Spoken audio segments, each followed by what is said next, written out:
All right. What's up, everybody, and welcome to the 2026 Winter Freeze CAD vs. CAD Speed Modeling Tournament. My name is Too Tall Toby. I'm a certified Solidworks expert, certified on-shape professional, all-around CAD enthusiast, and we are very excited to have some epic runners here today in this tournament. It was a crazy qualification for this tournament. We had people who had times that were under two minutes to complete 3 models. We had people that were in the range of 2 minutes, 2 minutes 30 seconds, who got bumped out. We had one runner I remember who had 2 minutes and 22 seconds, and he ended up getting bumped out because his time was too slow. So crazy qualifiers for the tournament this season. And it just goes to show that the competition is ramping up, is stepping up. People are getting better and better at their 3D CAD systems, using them as efficiently as possible and navigating through them. And so that brings us into today's CAD vs. CAD tournament. Today is January 9th. We are officially here on the kickoff. And as always, guys, it's fun to do the commentary alone, but it's way better when we've got a co-commentator. And so I'm very excited to introduce today's co-commentator, none other than Fusion Phil Brown. Welcome, my friend. Thank you so much for joining us here today in the live stream. Yeah, dude, I'm super pumped to be here as always, ready to rock and roll and see what today kicks off. Man, it's going to be a really fun tournament. And I figure while we're getting started and maybe while we are getting just some final things in line here, maybe you could tell us a little bit about your Fusion bootcamp that you've got coming up, and maybe just give us a little bit of background about who you are, what you do, and what brings you to the world of 3D CAD. Yeah, no problem. So we over here at JIT CAD Cam, Just in Time CAD Cam, we are an Autodesk reseller as well. We are considered a partner service provider.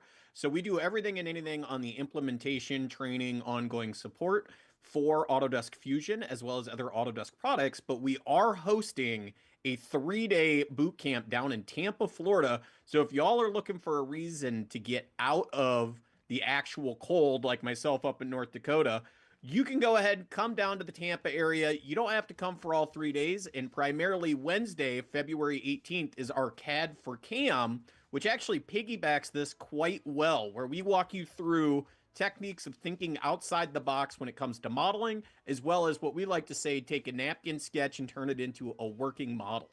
Yeah, I like that. That sounds like a good time. Now, can you just let us know in the audience here what is, and I apologize if I miss this, but what is there a fee involved? Is this something that's open to everybody? What do you got to do to get signed up for this? No, so it's actually 100% free. We host these all throughout the year. I think we did 6 of them last year. All you have to do is go to the link and go ahead and register. Once you're all signed up, we can provide a seat of Autodesk Fusion if needed, but it is BYOC, as in bring your own computer. Okay. Now, in the past, I have seen people bring entire desktops. We don't recommend it. Please bring a laptop. Nice. Yo, that sounds like a really good time, and it sounds like a great opportunity to learn some good tips and tricks, some good workflows, and to really kind of improve your CAD skills in the world of Fusion. And I assume it's going to be primarily Fusion CAD, or are you going to be doing some CAM as well? We are doing CAM. So that's actually, if you look in the bottom right corner of that flyer, the first class that we do is 2-axis lathe, and then we wrap the entire week up with a 2.5-axis milling class. Whoa. So if you're somebody that bought a cheap desktop CNC router, you're the perfect candidate to come check out this class, learn how to make some models, and then turn around and learn how to toolpath those models. Wow. Well, that sounds like a great way to spend some time here in the new year, in next month, February 17th through 19th. So guys, if you're out there, if you're in the world of Florida, and if you're in the world of 3D CAD, this would be a great opportunity to get some training. And Phil, thank you for setting that up for all the users. No worries. If you're in Florida, by the way, and you just want to meet yours truly, we'll be down there basically all month. So don't hesitate to hit us up to come hang out, grab dinner, possibly even a beer. Very cool. Fusion Phil, the legend. You get to hang out and have dinner and have a beer. That's pretty cool. Guys, listen, as always, we always are looking to all of you to help us make sure that our levels are correct, that everything sounds good, that the volume sounds good for the music, that the volume sounds good for Phil and I talking. So if anything sounds too loud or too quiet, be sure to let us know. I saw there were some people saying Phil was maybe a little bit quiet. I tried to level us out here a little bit, Phil, to get us to about the same range. But guys, if anything sounds too loud, too quiet, just let us know in the chat and we will continue to improve. And wow, this is a really exciting time getting into these tournaments. If you're watching and you like this idea of this CAD versus CAD tournament, be sure to hit the like button on this video. That's a nice, easy way for you to make sure that you're getting all the notifications. If you subscribe, make sure that you know that you're getting into the next tournament, that you're gonna be able to tune in for that next tournament. And on that note, we do have a calendar app at tootalltoby.com, tootalltoby.com/calendar, where we've posted all the upcoming live streams, the links to those live streams, and you can add it to your calendar. So that way you don't have to like wonder. I know with the time zone, sometimes it gets a little confusing. So you can just add it to your calendar and then you'll get a notification in your native time zone. We've got the technology. We're really advanced here at tootalltoby.com. So, guys, I just want to give a quick couple of shout-outs here in the chat. I know there's been some people here in the chat saying hello, hello, hello. Of course, Ricardo Jean kicking things off with some super chat here at the top. And thank you so much to Ricardo Jean for that. I'm having trouble kind of showing that here in the overlay, but thank you, Ricardo Jean. Let me see if I can, we got to make this happen. Thank you so much for the super chat. Such a great way to get the live stream started here. Shout out to Ricardo Jean. He's the world champion of 3D CAD speed modeling 2025. He's won now 2 tournaments. He's the first person to ever win 2 tournaments, and we're going to see him competing next week. So good luck to Ricardo Jean in this tournament. Is he going to become the first person to ever win 3 tournaments? I don't know, he might, but the competition, like I said, it's very tough this time around. And Yash is here in the chat. Andrew Carlson is in the chat. Welcome, welcome. I Got a Welt is in the chat. Welcome, my friend. Someone you don't know, Victor K, the world champion 2023, is here in the chat. And we've got Serial Sal here in the chat. Says, hello, everyone. Good luck to the runners. Mehtab is here. He's going to be running today. Berserk is here in the chat. Scott Makes a Thing. He was a former runner using Rhino. Have you ever used Rhino, Phil? So I have played around with Rhino a little bit. So it's not too crazy at the end of the day, but it's not my forte. I'm not a surface modeler for the record. All right. Well, if you ever want to see some stuff, check out Scott Makes a Thing. He's got some really cool stuff with Rhino. And we got Het Patel here as well, OnShape user. Welcome, my friend. Lotos is here. Jeff is here. Welcome. Omri is here. Tommy Tantrum is here. One My P2 is here. Dom is here. He's going to be competing today. Guntis coming in with some super chat. 10 euros. Thank you, my friend. Thank you, thank you, thank you. What a great way to get the stream started here. Very much appreciated. And 45 Punks is here. Says good luck, everyone. And we got Uncle Facepound here in the chat. What's up? What's up? Let's go. You may have an entire high school class watching. Yo, that would be awesome, and we would welcome it. Thank you. And the Vicky Chong is here holding things down in the mod role. Thank you, Vicky, for being here and keeping things in line. Rockcrawler is here. Welcome, my friend. And FPV Kev is here. Says, I'm watching, but building on Minecraft with Katie. Nice. Nice, nice, nice. That is a great way to spend your Friday. Welcome, welcome, one and all. I think I've got most of people. Arish is here. Welcome. Says rooting for Mehtab. Let's go. Let's go. Let's go. Dom is here. And let's see here. Jim, you coming in with some super chat. Thank you, my friend. Thank you, thank you, thank you. Very much appreciate it. SEK 100. Always appreciate that sweet, sweet SEK in the super chat. Thank you.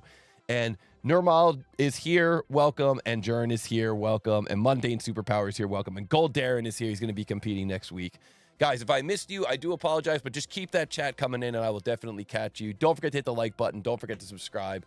And guys, thank you so much for all the super chat as well. We've got an awesome tournament lined up here. We're going to start out today with Mehtab. You can see he's got that 1X tournament winner badge.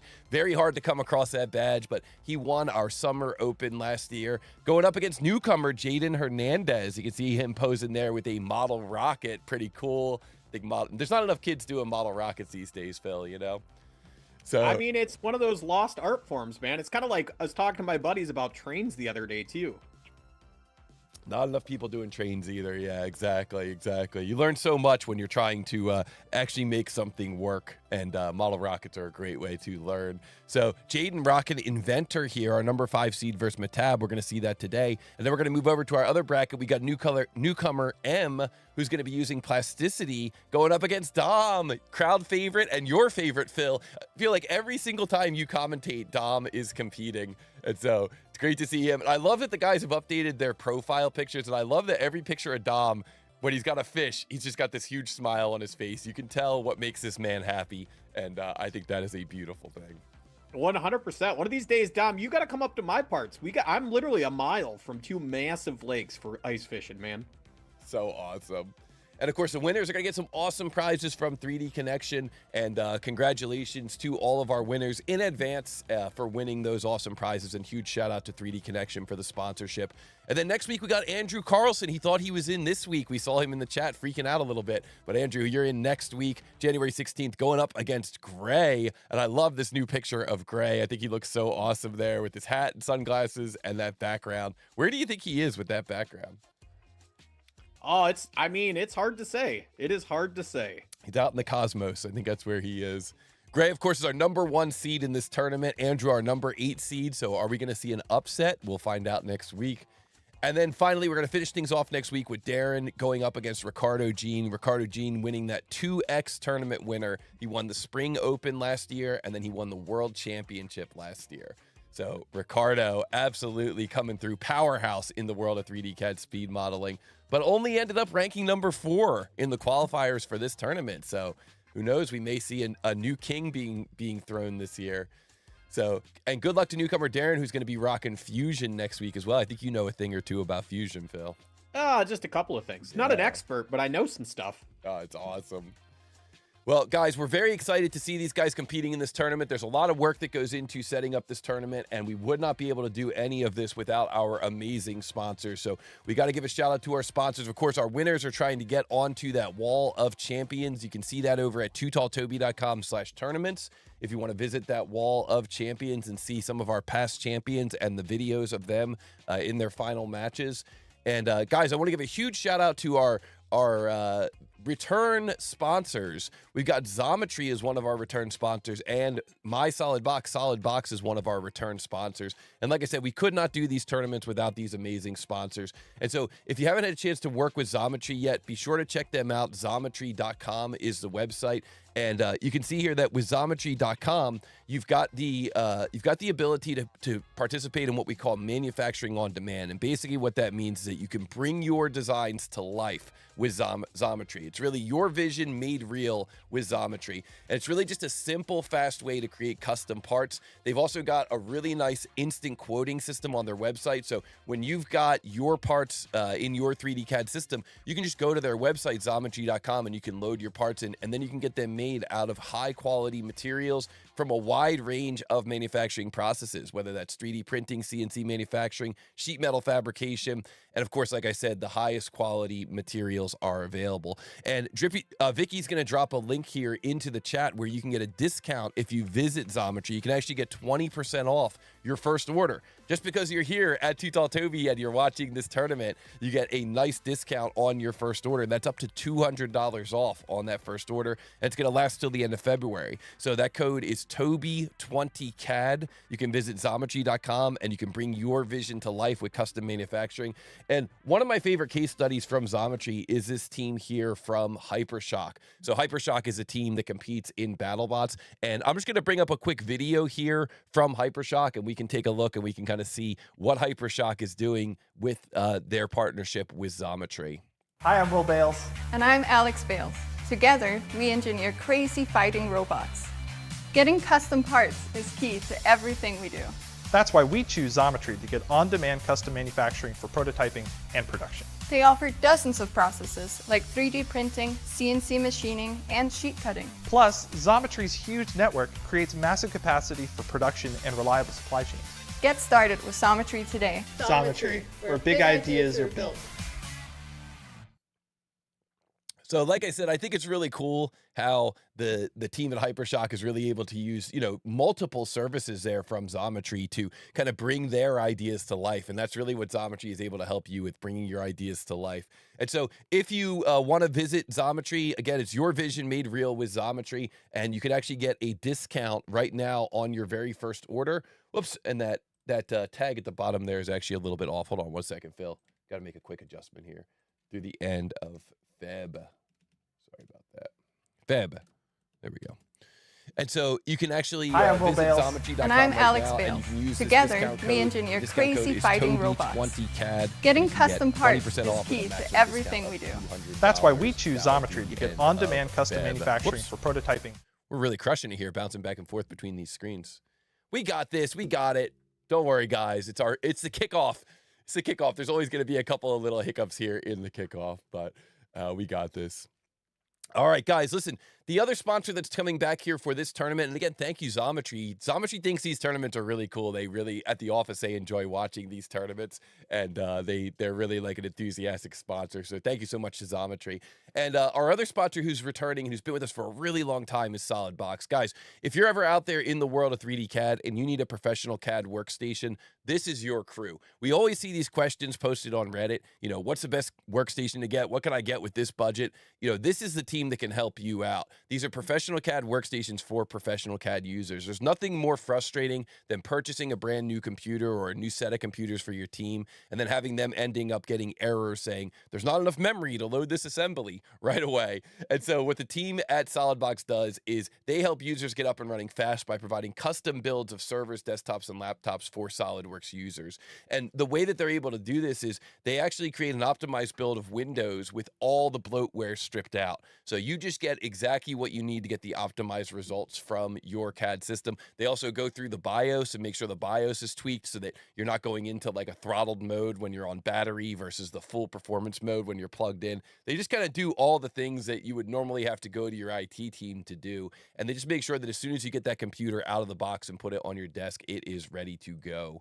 And so the way they're able to do this is because the team at Solidbox is a skilled and experienced support team of hardware experts. And probably the biggest testimonial to the team at Solidbox is that usually they take on customers and the customers become customers for life. And so that's what you can look forward to if you're working with that team. They're an amazing team of guys, and be sure to visit them at mysolidbox.com. And Phil, I want to say we got a new sponsor this time. We've worked with this team before in the past. I'm sure you've worked with their devices before. 3D Connection is putting up some prizes for our winners. And so if you guys haven't visited them before, be sure to visit 3dconnection.com. At 3D Connection, you can get all the peripherals you need to be as efficient as possible in your 3D CAD system of choice. Do you ever use any of their tools, Phil?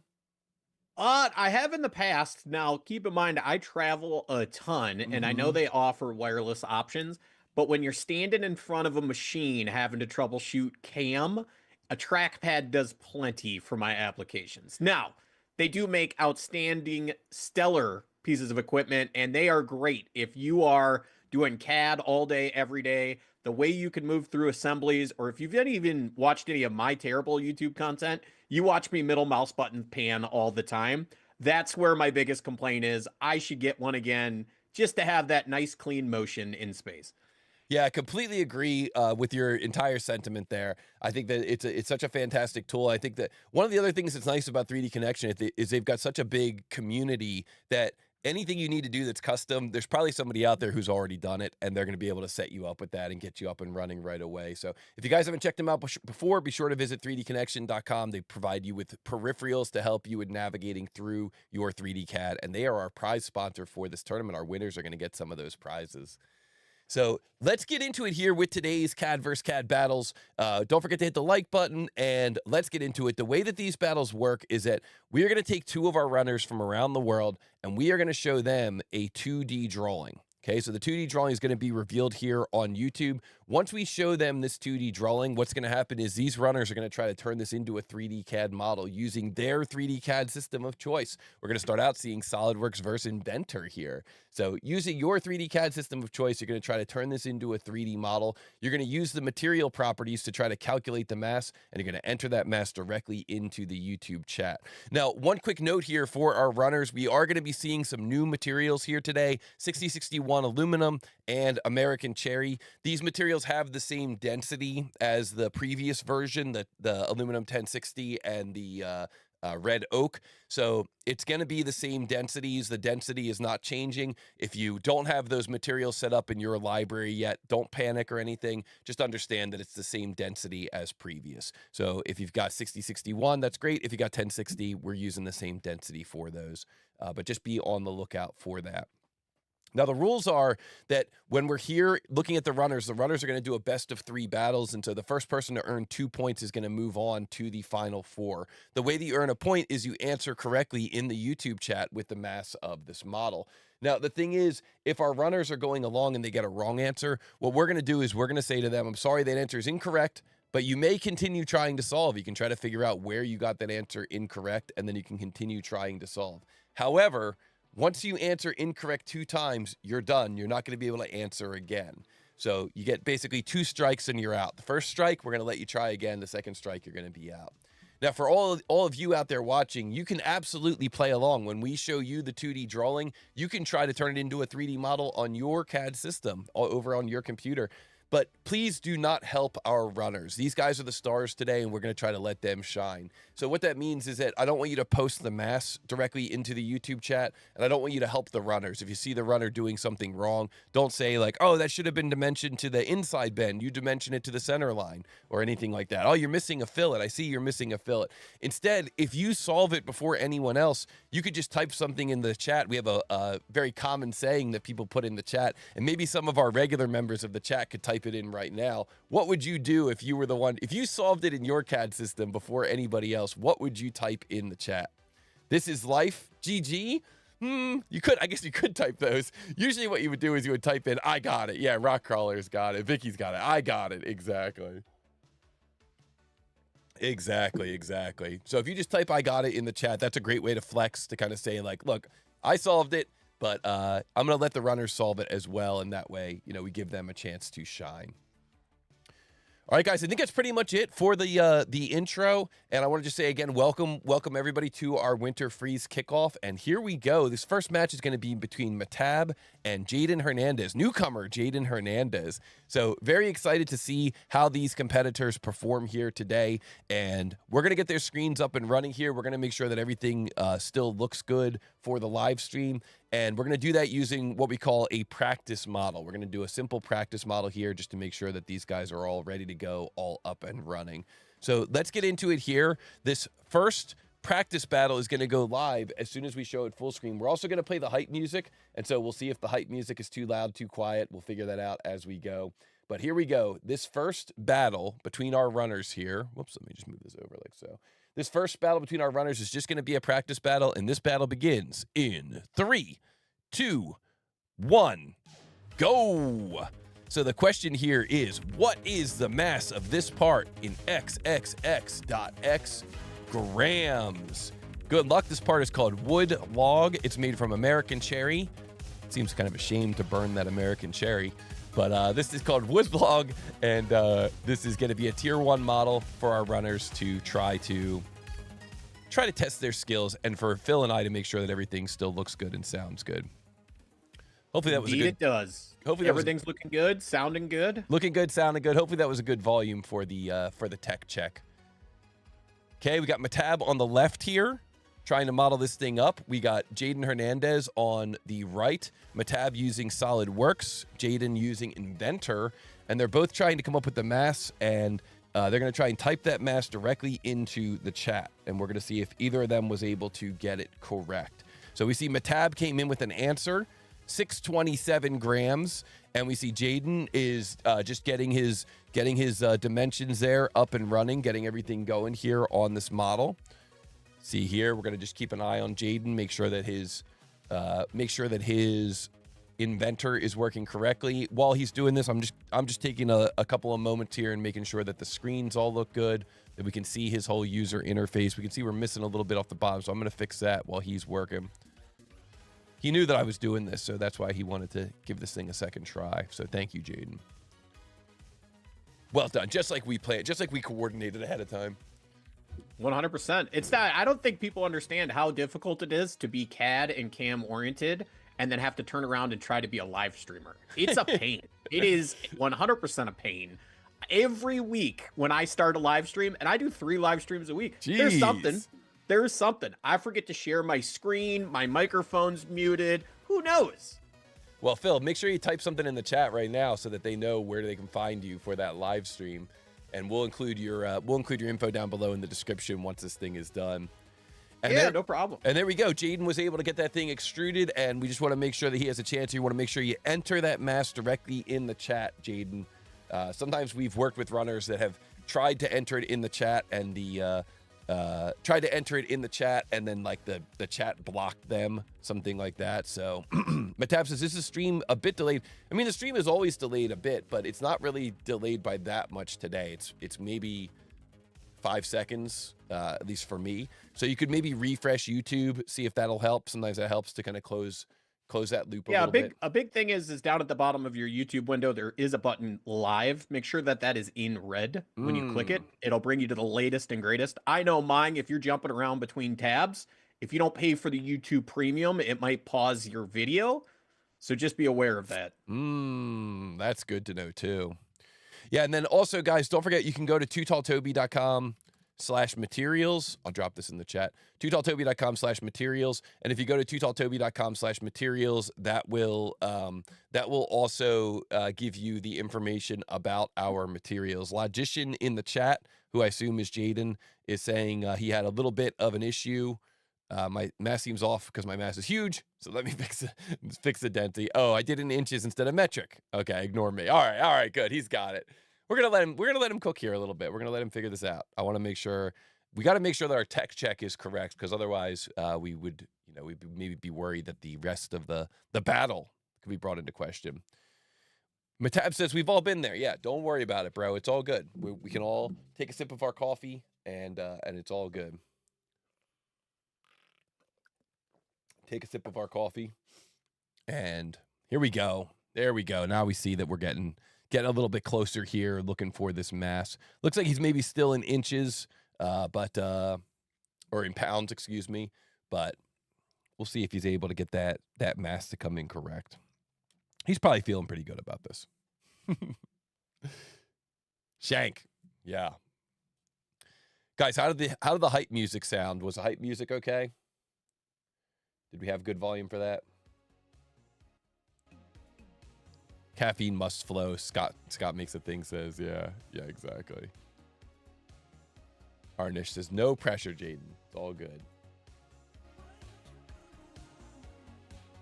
We also got some new music for this season. John says, yes, sound was good. Good. All right. Well, listen, guys. I think we're about at that point. While Jaden is continuing to work on this one, we still have a couple of moments here, so we're going to let Jaden continue to work on this one. I think what we're going to do is we're going to move on, and we're going to talk about the Wheel of Fate. And another sponsor coming back this season for the tournament is Plasticity. And guys, this is exciting because actually later in the show today, we're going to see a runner using Plasticity. But Plasticity is once again going to be our Wheel of Fate sponsor. So thank you so much to Plasticity. And if you're not familiar with Plasticity, you can see that Plasticity offers advanced and Class A surfacing so you can sculpt beautiful production-ready geometry. They also offer great interoperability so you can work directly in your CAD workflow. And there's no subscriptions, own your own tools, no strings attached. Plasticity.xyz. And so you're going to see, you're going to get a chance to actually see Plasticity in action here a little bit later in the show today. But Plasticity is sponsoring our Wheel of Fate. So let's go ahead and see if we can get that Wheel of Fate up and running, see if we can get it working here, and see if we can get some guesses in here about what the Wheel of Fate has in store for our runners today. So first of all, let's see if we can even get this thing to show. Oh, look at that. First try. Let's go. Yo, it's just that easy. We don't have anything to worry about here. None whatsoever. We're all good. We're all good. The Wheel of Fate is alive. So, guys, if you want to prove your clairvoyance, if you want to prove how you can see the future and sense the future, you can go ahead and start typing into the chat which challenge you think is going to be first for these runners. It's basically 01 through 06. I am going to shuffle this just to make it a little bit more random, but it's going to be 01 through 06. I'm not going to shuffle it anymore. And so that way it's fair for everybody. So you guys can take a look at that wheel, and we're going to see, you can see the chat just lighting up here. Uncle Facepound thinks it's going to be 420. Serial Sal thinks it's going to be 6. Jim U 6. Bogdan thinks it's going to be 3. Gold Darren thinks it's going to be 1. Thinks we're going to start off with the very first challenge. I like that. Jern 05. Guntus 03. Richard thinks it's going to be 06. The Vicky Chong thinks it's going to be 03. Mehtab 06. Scott makes a thing 04. Dom 02. Andrew Carlson 05. Mr. Misa is in the chat. Earned his first point at Model Monday Live this week, coming up with 5. Arnish thinks it's going to be 06. AKBAL is going to say 06. Mark thinks it's 03. Rockcrawler 03. Vironiq 04. John G 03. Logician says, thank goodness there was a practice match. Thanks for your patience. I did it. 627 grams. Very nicely done. Very nicely done. All right, guys. Mehtab says, why is there no 07? I don't know. Maybe there will be. We'll see what happens. See if there's enough pushes. We might need an 07. Phil, what do you think it's going to be? I'm going with 5. I like it. 5. 5 seems like a solid number. I like it. All right, let's give this thing a spin. Thank you to Plasticity for sponsoring the Wheel of Fate. This is going to randomize our challenges for our runners. And so much for being random. Phil just predicts it and drills it on the very first one. That's a first. Wow. That is a first. Congratulations to Phil. All right. Good work. So we're going to remove that one from the list, and we are going to go on into our challenges here for our runners.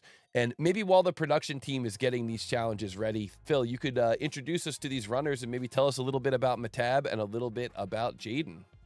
Yeah, sure, no problem. I'd love to, but we need that Wheel of Destiny pulled out of there. So we'll start with Jaden on the right, senior in astronautical engineering at Purdue. He's been using Inventor since 2018, currently working as a research assistant where I am designing flapping wing vehicle robot components. I'd be curious to see what that looks like if there's not an NDA that needs to be in place. Jumping over to Mehtab, started using SolidWorks in 2024, so that's pretty impressive that he's barely a year and a half into this. Friends sometimes call him a solid worker.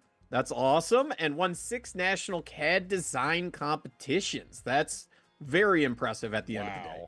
Wow. And he's also won a tournament. He's got that 1X tournament winner badge. Wow, Mehtab. That's crazy to me. Crazy to me. He's got 6 more than I've ever had. Wow, yeah. Well, listen, guys. I want you guys to know something about this tournament. This is the winter freeze, and so you're going to see a bit of a theme in the models throughout this tournament.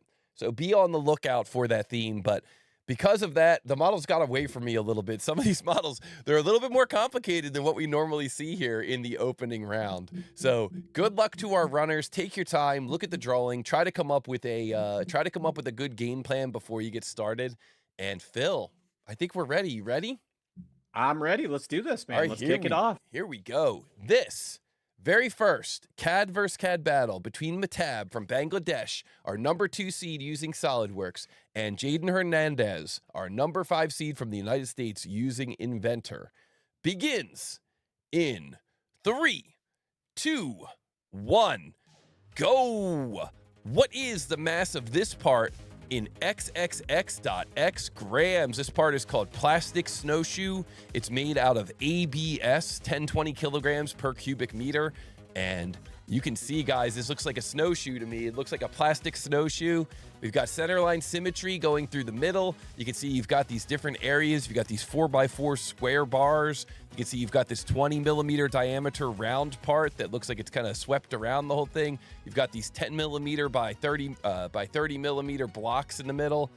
Good luck to both of our runners. This is definitely going to be one where they're going to want to take some time and kind of think about their game plan before they get into it. Tier 5, right off the bat. Let's go. And here we go. Both of our runners have now taken their time to look at the drawing. and both of our runners are going to try to model up this plastic snowshoe. Yeah, this is going to be very interesting to say the least, because this is not in any... Well, I think this model, in my opinion, is much more intimidating to take a quick glance at and go, wow, there's a lot going on. But once you start to break it down and look a little bit smaller, it's really not that crazy. But I'm probably going to bite my tongue on what I'm saying. Well, I mean, listen, we are in the beginning of the tournament, you know, and I didn't want to. We could have gone more crazy, right? We could have taken the front toe of this snowshoe and curved it up.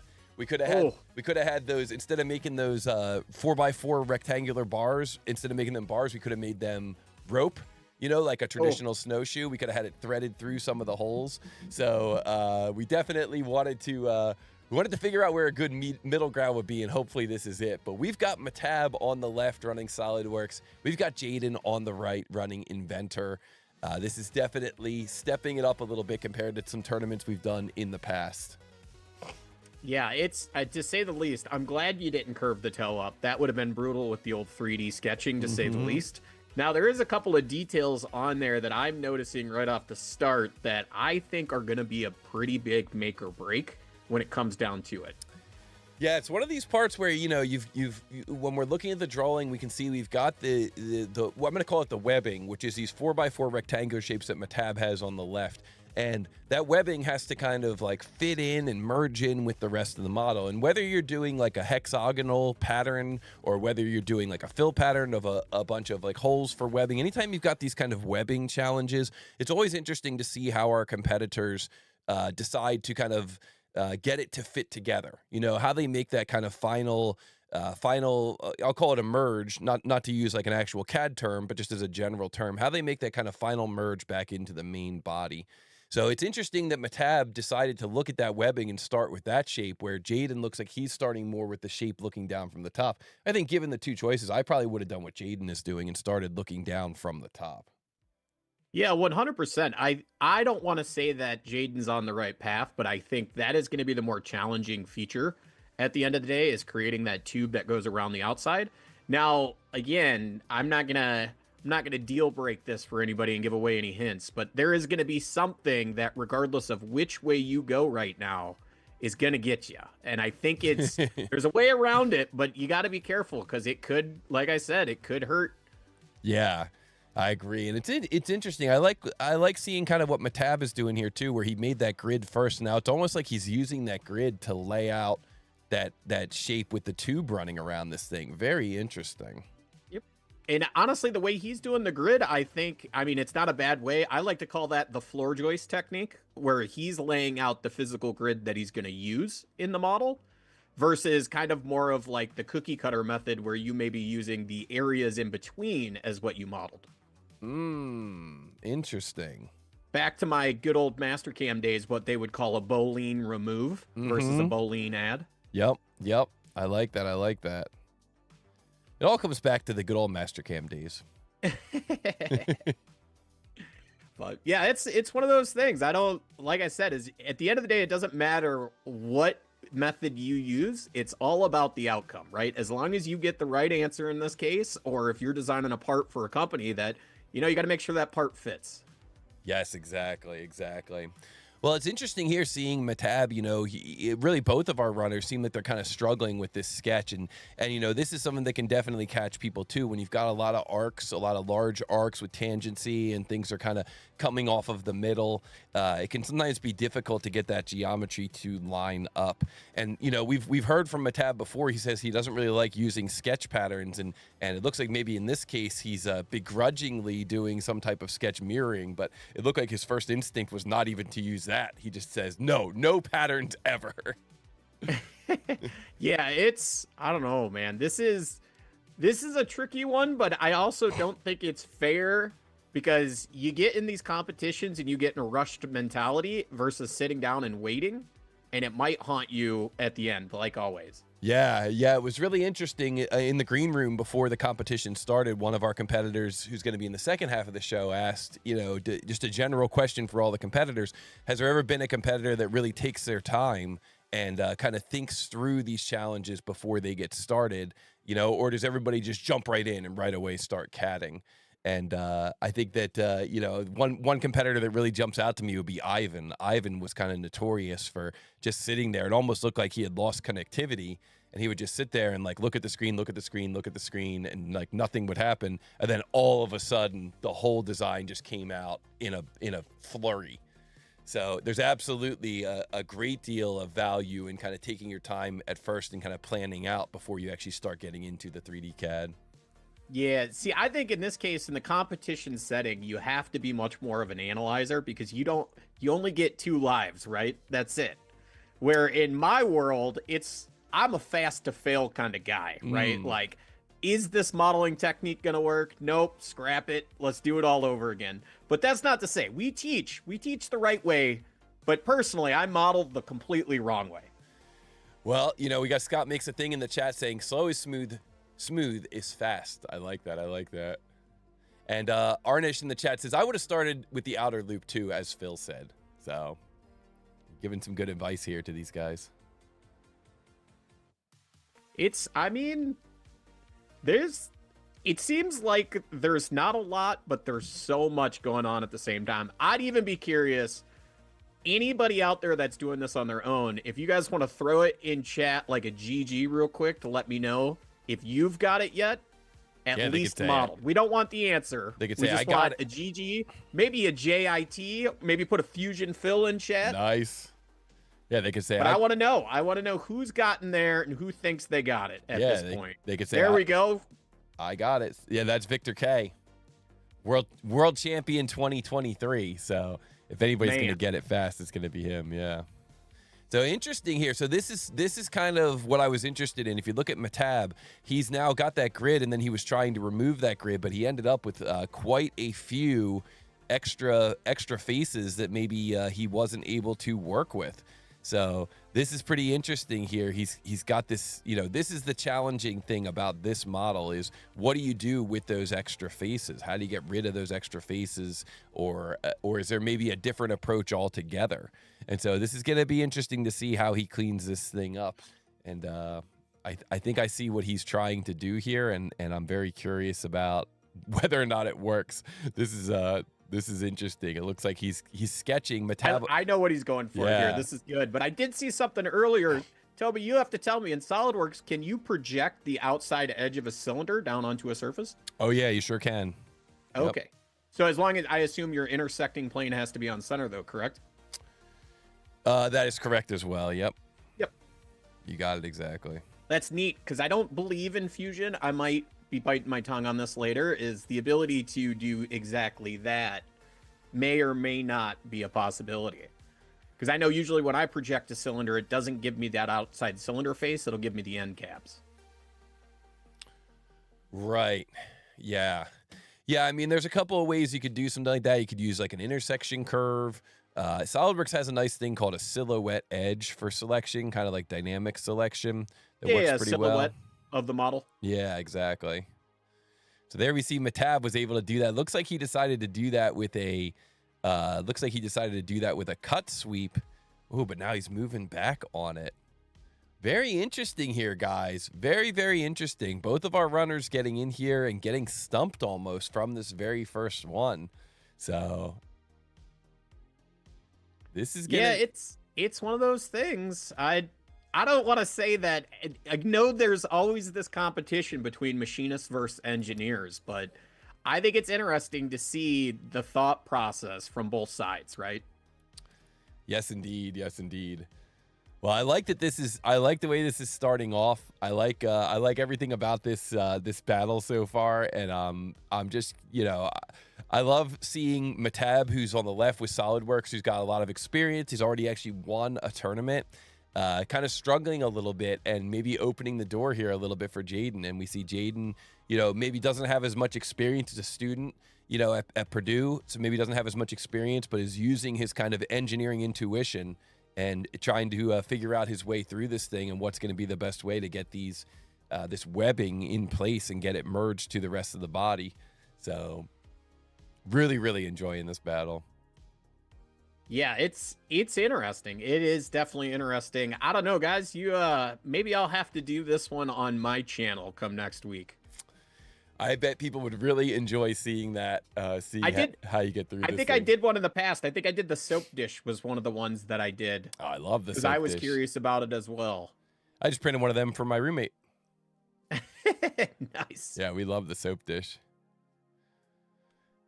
Well, guys, we see here, it looks like on the left, we've got Mehtab. Mehtab now getting into kind of a multi-body quagmire. He's got his mirror, his sweep, his body move copy.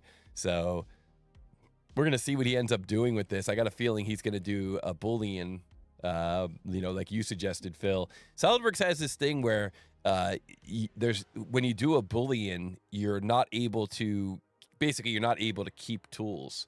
And so a lot of times what you have to do ahead of time is you have to make a copy of the body, and then you'll be able to use that body to do your, like, a Boolean subtract, something like that. Where, like, in Fusion and in Onshape, if you do Boolean, you can either choose to keep that body behind or you have to get rid of it. So yeah, in the world of Fusion, you do have that ability to keep they call it tools, right? We do a combine, and then from that you can keep things like that. Right. Yeah, which is pretty helpful, like in a scenario where you've got two parts that are overlapping and you want to remove the geometry of one from the other, but you don't want to lose the original, Yep. But that's not to say, this is the fun of this tournament, is now you have that ability to go back and learn new techniques or different ways you could work around this to make it happen. Yeah. Mark in the chat says, so many easy ways to trim the grill, but I can relate to not see the obvious when under pressure. Yeah. Yeah, we've definitely been there. Definitely been there.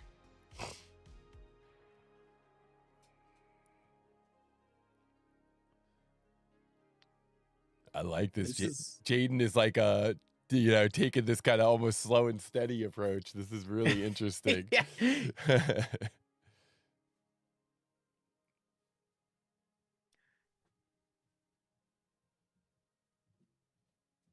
So you do have a question out there from Spencer about how you're actually video capturing everybody in real time.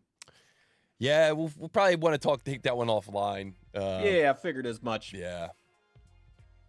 I did it the way that you've done it, Toby, and there's still a video on the old Autodesk website. We did a cam slam, and I'm telling you, I had 2 computers in the room running, and one was on fire. Nice. Cam slam. Well, this is interesting. It's really interesting to see Mehtab here now trying to sketch some geometry that he's hoping to use here. It looks like he's going to be trying to use this for some type of a cut sweep. So he's got his geometry sketch there, and now he's got to go through and pick all those edges again one by one. And he's going to try to get this geometry to, I guess what he's trying to do here is remove that webbing from the outside.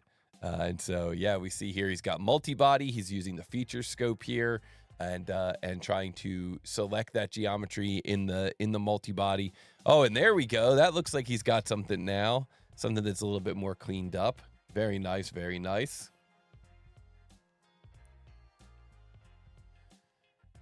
One MYP2 says, I don't think the guys are in a hurry. They're taking their time on this first one, that's for sure. So, and then this is the other feature that Mehtab's working on now, which I think is pretty interesting, which is to create this, they're like, what they really are is they're anchors for the ropes when you're doing an actual snowshoe, but these kind of like foot pad things. And you can see it's funny, the way Mehtab's doing it is actually very similar to how I did it when I was auditing this model, which is I just kind of like got in there and sloppily drew some lines to hopefully fit the shape and hopefully be enough that I didn't end up with like a little sliver or anything. So it's good to see that my brain works kind of similar to the champ. Dom in the chat says, slow and steady, like snowshoeing. That's right. Very nice. It's not a race when you're out there doing endurance sports, that's for sure. All right. And look at Mehtab getting that final feature in place. Man, there's a reason that he is the champ. And so now we're going to be keeping an eye on the chat. We're going to be looking at these guys to see. Oh, and Mehtab comes in with an answer, and his answer is 861 grams, and that is not correct. That is not correct. So now Mehtab is going to have to look at his model, He's now gotten through kind of the phase 1 of this thing, which is at least getting some geometry out there. He's gonna have to look at his model. He's gonna have to look at the 2D drawing. He's gonna have to see if anything looks out of line. So we see here there's maybe something wrong with his model somewhere, and he's gonna try to figure out like which dimension he was missing. This is the hard part. A lot of times you have to kind of go one feature at a time and try to figure out, which dimension is actually missing. Yeah, 100%. I mean, at this point, I already noticed 2 major things that I think are getting him. Mm-hmm. But outside of that, it's one of those things I'm questioning myself right now. Looking at it in a relaxed environment, not that bad. Yes. Had I been in this competition, I probably would have fired off 2 wrong answers and been done with it and just taken it to the next round.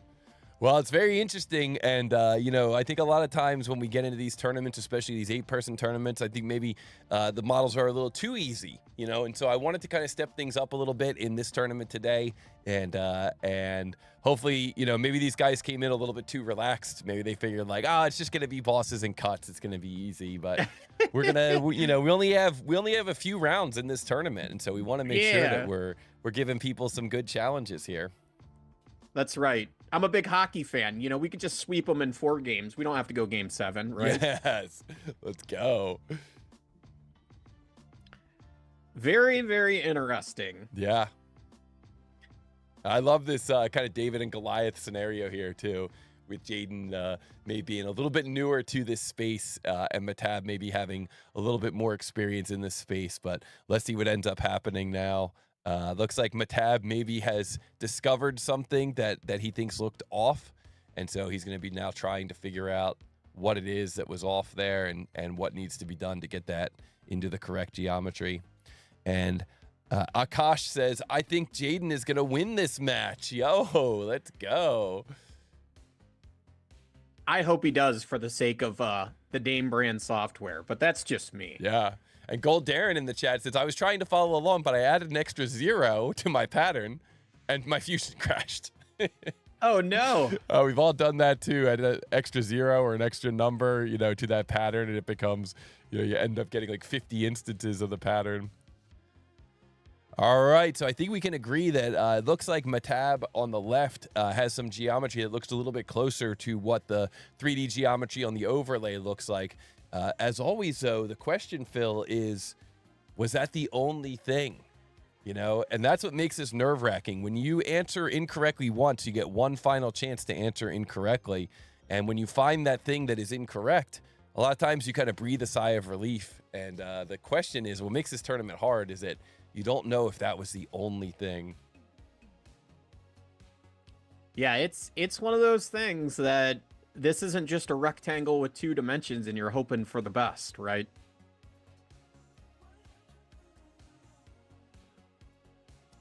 Yes, indeed. It's interesting. Jaden's just chugging along.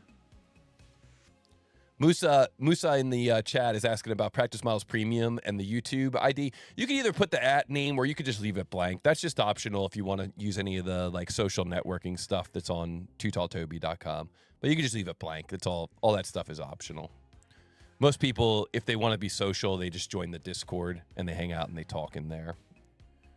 All right. So for Gold Darren out there and chat with the fusion crashing, this is why you got to come down to Florida and learn my CAD for Cam class, because there's tricks to what you're having problems with that prevents those crashes from happening. Nice. Yeah, good. So guys, we're looking at the chat. I saw Mehtab go through and I saw him come up with an answer and look at his mass. But then it looked like maybe he backtracked a little bit and he said, you know what, I'm just going to double check. I'm just going to make sure. So this is interesting. This is really interesting. Mehtab kind of showing that he's an old pro, showing that he's maybe been in this spot before and that he kind of knows some things to look out for. And he didn't just want to be too hasty firing in his second answer. So we'll see what happens here. Arif Kara says, I'm new here. I have a question. Can the competitors see our comments? They could, yeah, they could potentially see your comments. So you don't want to enter in like any guidance or anything like that, any suggestions. You could certainly chat. You could say, I got it. You could say, this is interesting. This is an interesting battle. You know, all that stuff is certainly welcome. But you don't want to enter anything that's going to help them solve these challenges. We want to make sure we let these guys solve the challenges on their own. Andrew Carlson in the chat says, got it. There you go. There's your fusion homie coming through. There we go. Very excited to see Andrew compete next week. I think, wait. Andrew actually might be, no, I think I got that wrong. Sorry. I think he's 4 weeks, isn't he? No, he's next week, but I think he's Solidworks. He'll have to let me know. Big Solidworks guy. There you go. Man, I love seeing this sketch from Jaden Hernandez. This is so cool. Yeah, I'm gonna stay quiet for a moment because there's definitely a few things I'll point out once we get to the end that I think I would have did that might be dramatically different. And I guess if nobody's gonna throw down the gauntlet, I'm pretty safe from having to back my own up next week on my YouTube channel. Yeah, I can't wait. It's gonna be good to see.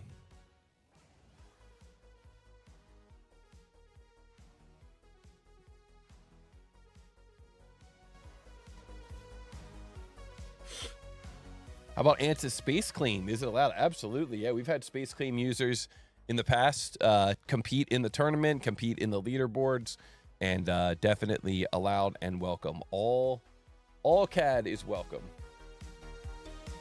Bogdan says, love the music. Yeah, we got some new music here for Season 7.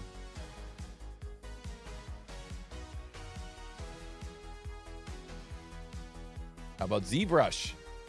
Anything. You can use anything you want. You use Microsoft Paint if you want.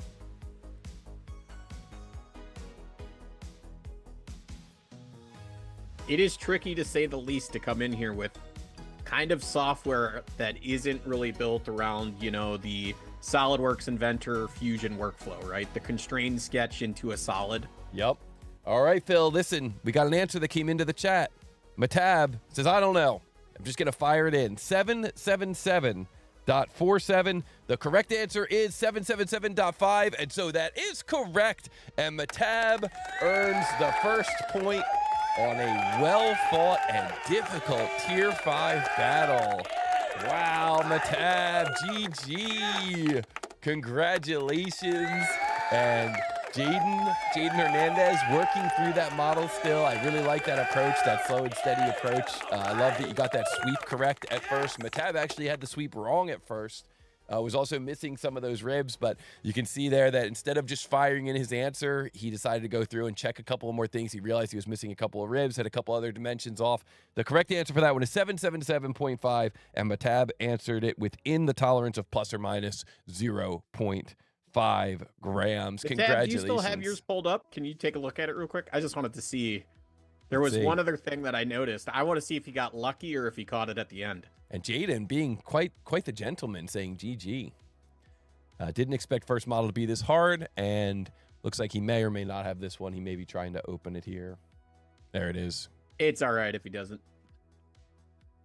So if you look at the bottom, the tubing that runs around, and I say tubing specifically, see, he didn't actually tube that out. I think he got lucky here.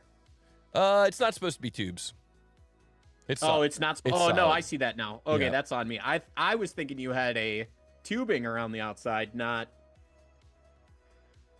Man, that was intense. That was intense, guys. Guys, GG to both of our runners. Well done, well done. GG to the winner, of course. And Jaden, tough, very first model for that competition. Well done, well done. And Big B from AZ is here. What's up, my friend? Welcome, welcome.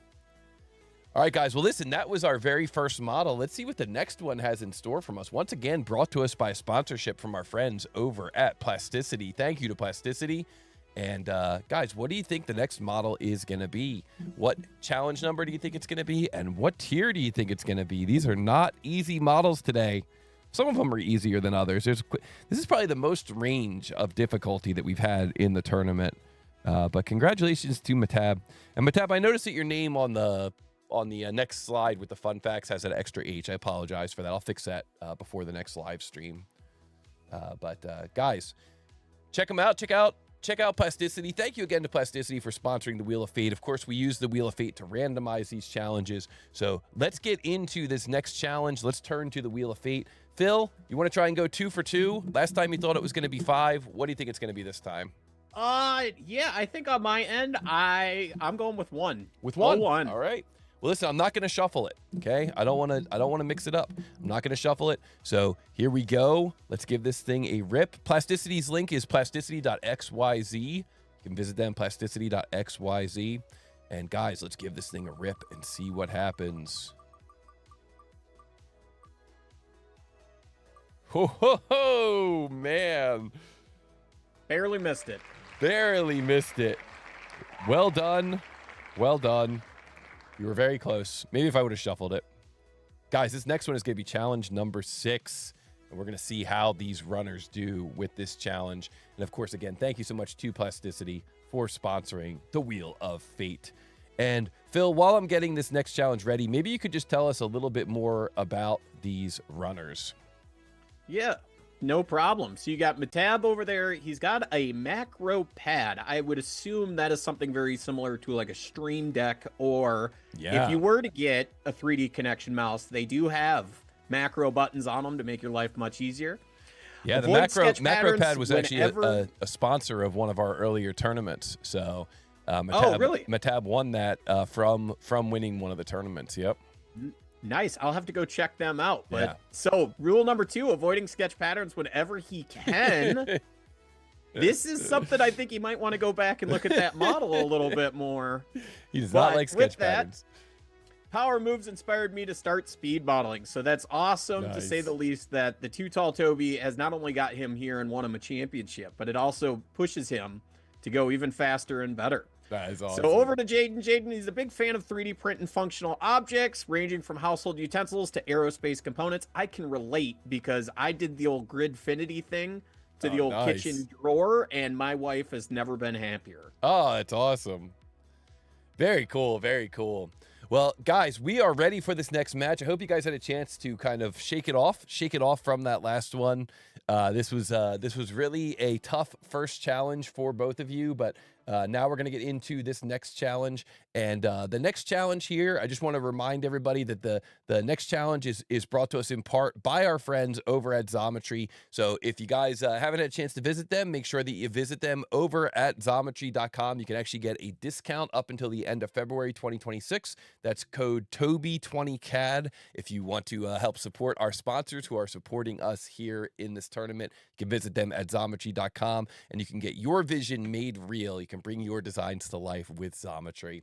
And so with this next match, we are going to get into this next match now. This match is going to be between Mehtab, our number 2 seed from Bangladesh running Solidworks, going up against Jaden Hernandez, our number 5 seed from the United States running Inventor. This CAD vs. CAD battle begins in 3, 2, 1, go! What is the mass of this part in XX.XX pounds? We can see this part is called Small Snowman. It's made out of ABS, and the material density is 1020 kilograms per cubic meter. This part is in inches. This part is in inches. So good luck, good luck.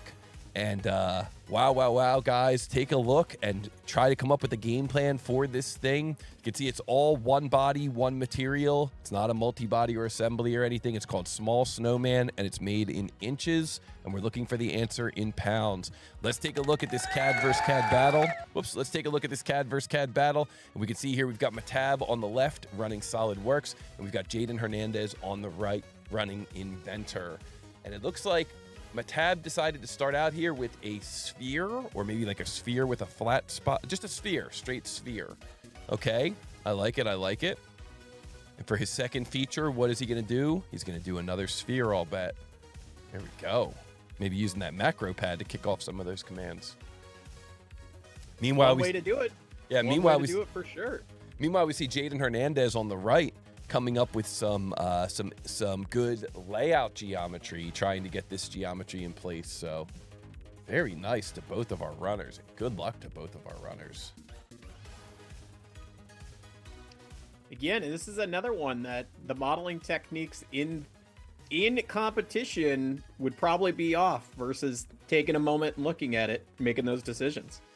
Yeah, I mean, you know, hopefully you'll get to a point where they are the same. I actually made a video last month called speed modeling or robust modeling, and in the thumbnail I said I choose both, and I showed how you know you could do. I did the paper towel holder, which was a 3D sweep, but I did it in a way that was parametric, the parametric paper towel holder, and you know, just kind of try to show people that even though the run was only 7 minutes long, I still ended up with something that had full parameters that you could edit based on what you think the customer is going to say to you, and really that's where we hope we get people to, is that, you know, they can not only model quickly, but they can also model stuff that can be changed, that's going to stand up to changes, because that's what's really important.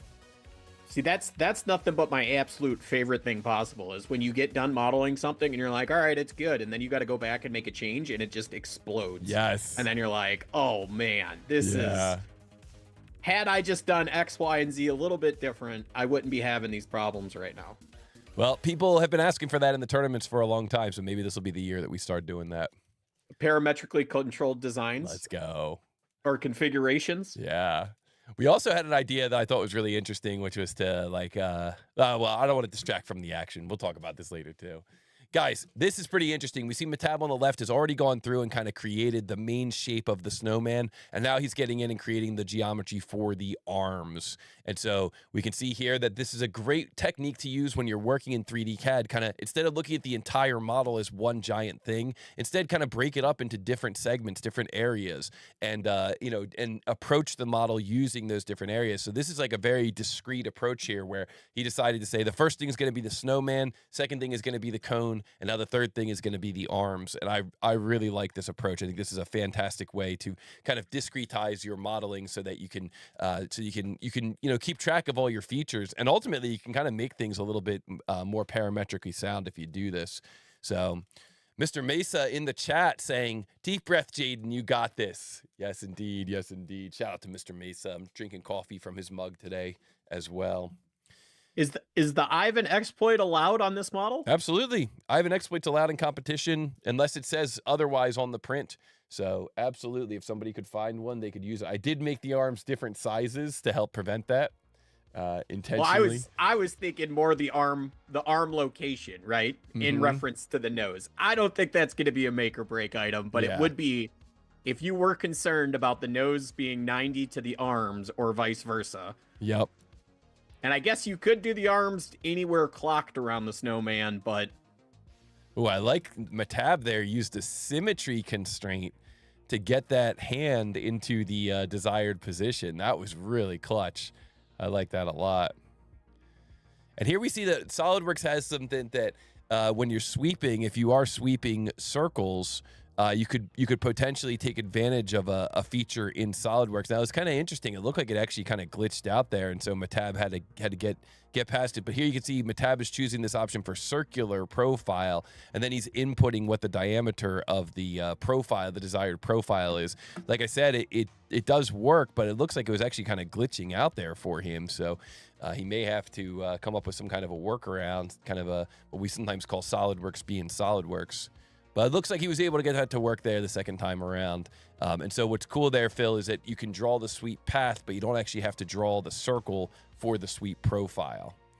Nice. That's like a special feature in SolidWorks. Really helpful when you're doing like 3D sweeping of splines. Although I will say, if you look at that arm coming off the body in that snowman, it almost looks like it's a little squished. And that's kind of the thing that I've noticed about that feature, that using the circle feature, it tends to like squish the profile when it goes around the corner.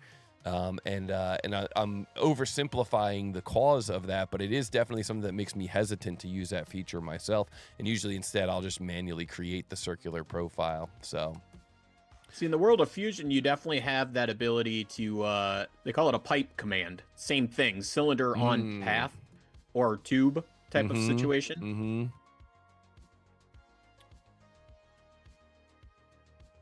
That's cool. So you can just, yeah, I think I've used that. I think I used that when I was trying to, I think I might have used that when I was trying to make a complex sweep for, I was testing one of the other parts. That pipe function. Maybe, I think it was for the ski lift chair, the Air and C model. Shout out to Aaron. I know I used it when I did the old soap dish.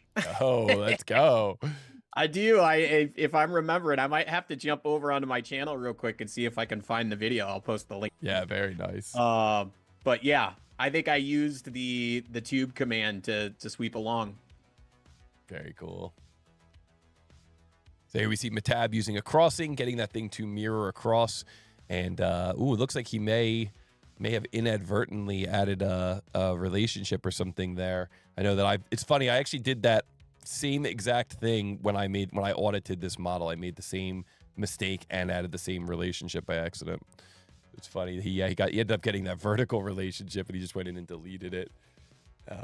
Meanwhile, we see Jaden on the right, although, you know, his model looks like it's coming through transparent. You can see he's already got those, the body there of the snowman. He's going through and just kind of fixing up that shape of the body of the snowman. So he's still cruising through this thing.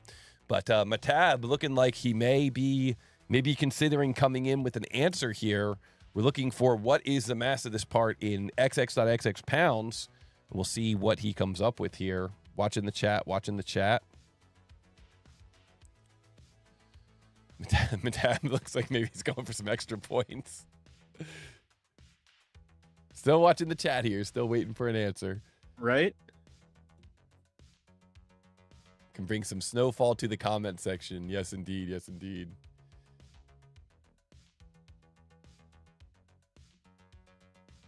Getting some style points. And Mehtab coming in with an answer.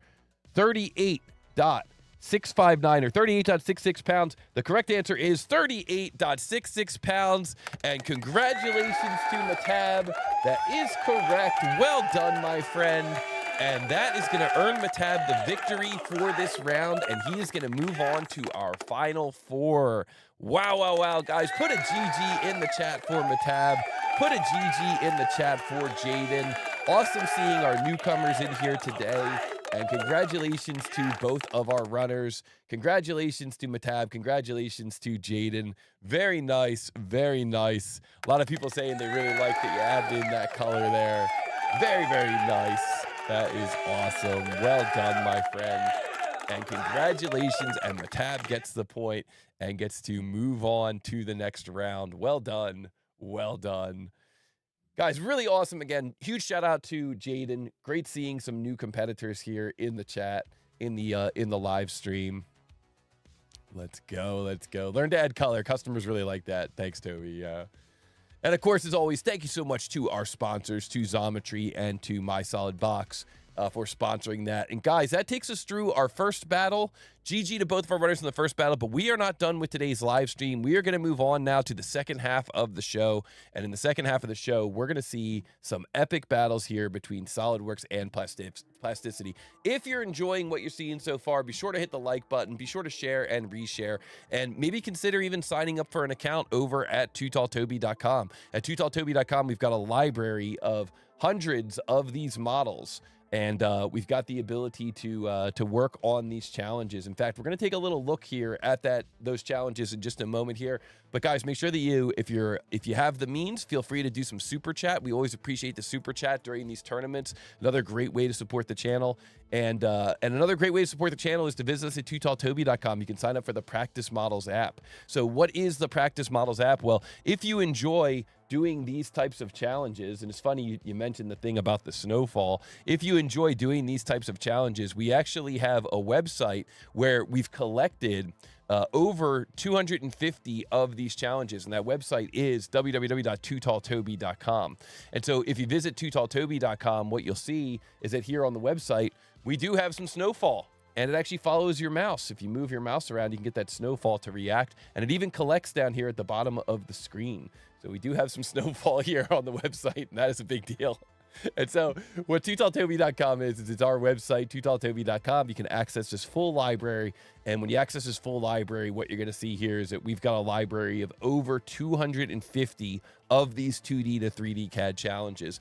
And what we do after the tournament is we take the models from the tournament and we post them here in the library as well. So that way the people that are a member on the channel who don't have, who didn't get a chance to watch the tournament, they can still go through and they can still do the challenges. We also have some special featured models up here at the top where you can get in, you can give these things a try. And you can see here that one of these featured models is this hex bolt. And if we click into this hex bolt here, you can see we could do a try again. We could say reveal drawing, and boom, just like in the tournament, what is the mass of this part in xx.x grams?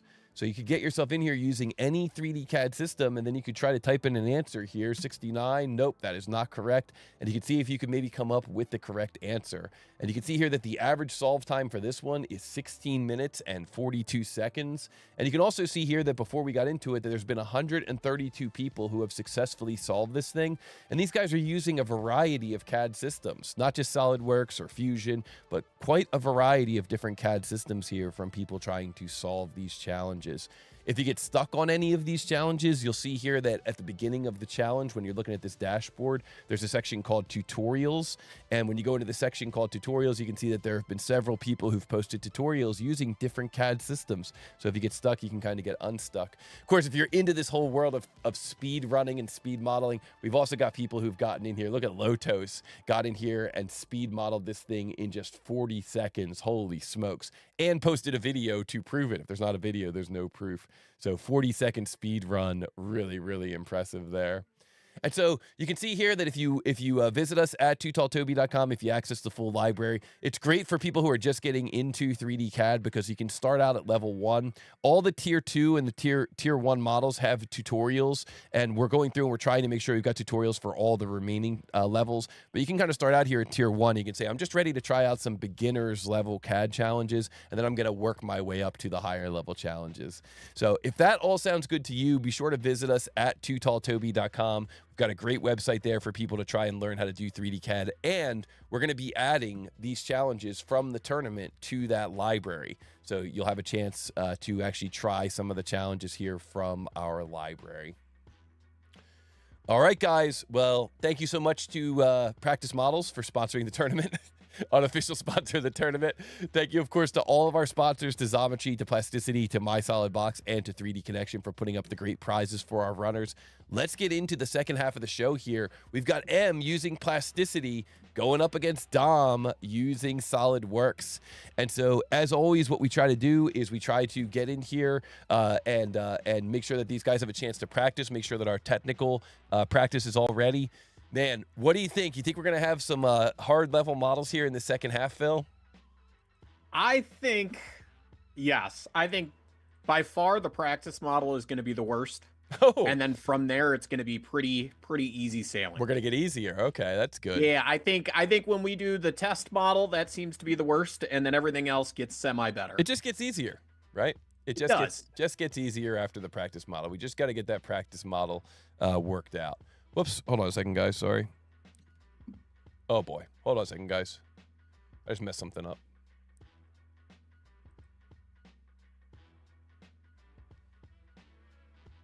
Oh, no. No, I didn't. Did I? No idea. What do you think you messed up? Wheel of Fate? Oh, boy.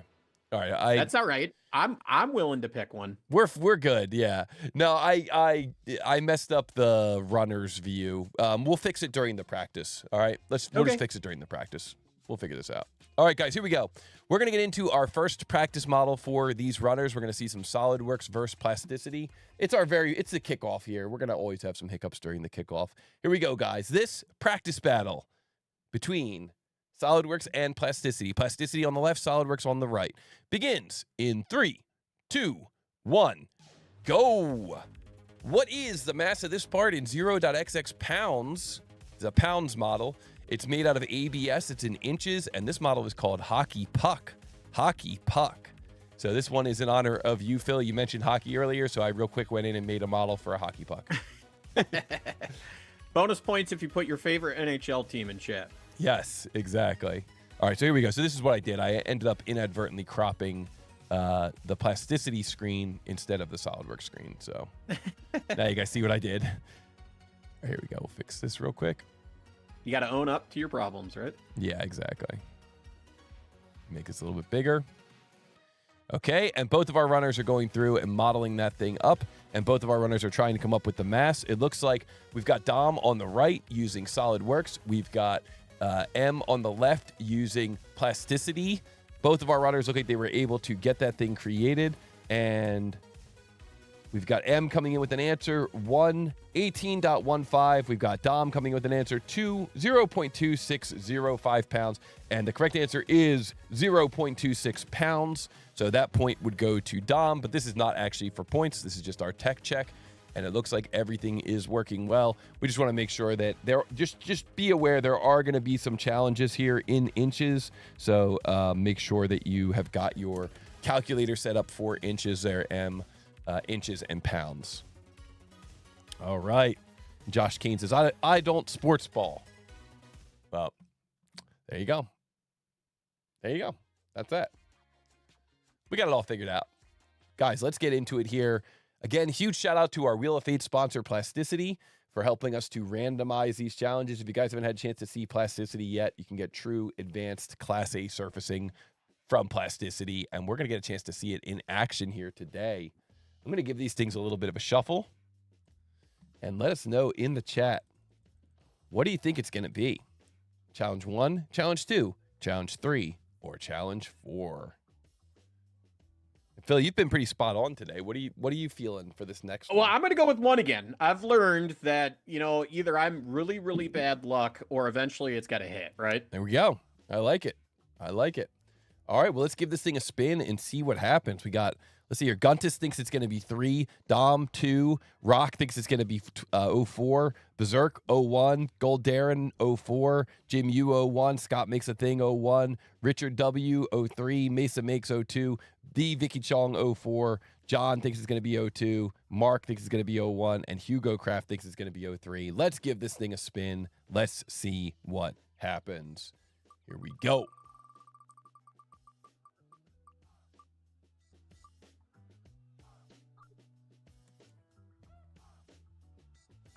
The streak continues. Man, this guy is unstoppable today. 1 it is. Wow, wow, wow. Very impressive. Hey, I'm 2 for 3. 2 for 3 buying a lottery ticket, baby. Very impressive. Yeah, I would definitely be buying a lottery ticket tonight. All right, guys. Well, we're going to see the very first model. This is the first model that came up in Toby's brain. Again, thank you to Plasticity for sponsoring the Wheel of Fate. And while the production team is getting this challenge ready, maybe you could tell us a little bit about our runners. Oops. Sure, no problem. Sorry. Let me, there we go. So you got, sorry about that. There we go. M over here, he posts memes on Twitter. I would be curious to see these memes. Outside of that, thinks parametric modeling is a myth. Long live direct modeling. Nice. There we go. That's pretty good. So over on the Dom side, Dom, I feel like you're right. I feel like every time I'm on this show, Dom is somehow competing. But started using SolidWorks in 2019 at 19 years old, and his entire adult career has been in manufacturing. Another known fact he should add to this list is he's only about 2 hours from me, and I think we make up about 10% of the population of North Dakota between the two of us. Nice. Yo, that's an unknown fact. That's like a little bonus fact. I like it. I like it. Well, we got someone you don't know in the chat saying, let's go, Dom. We've got everybody here thinking, let's go, let's go, let's go. Here we go, guys. Good luck to everyone. Congratulations to everybody who guessed 1. Looks like Mark guessed 1 as well. Looks like Scott Makes a Thing guessed 1. Jim, you guessed 1. You guys all got it. You guys are all in tune with the universe. All right, guys. Here we go. Here we go. Let's roll this volume down. This next CAD vs. CAD battle featuring M from the United States, our number 3 seed using plasticity, going up against Dom from the United States, our number 6 seed using SolidWorks. This CAD vs. CAD battle begins in 3, 2, 1, go! What is the mass of this multi-body part or assembly in xxx.x grams? Both of our runners are taking a screen capture. Both of our runners are looking at the model and trying to come up with a plan. This model is made from millimeters as the units, and for the material, it says C bill of materials, CBOM. So it looks like one of the parts is made from American Cherry, and one of the parts is made from ABS. Interesting, interesting. Looks like we've got ourselves a snow globe. Got ourselves a hollow globe. Looks like there's a hole in the bottom, so you can fill that thing with fluid.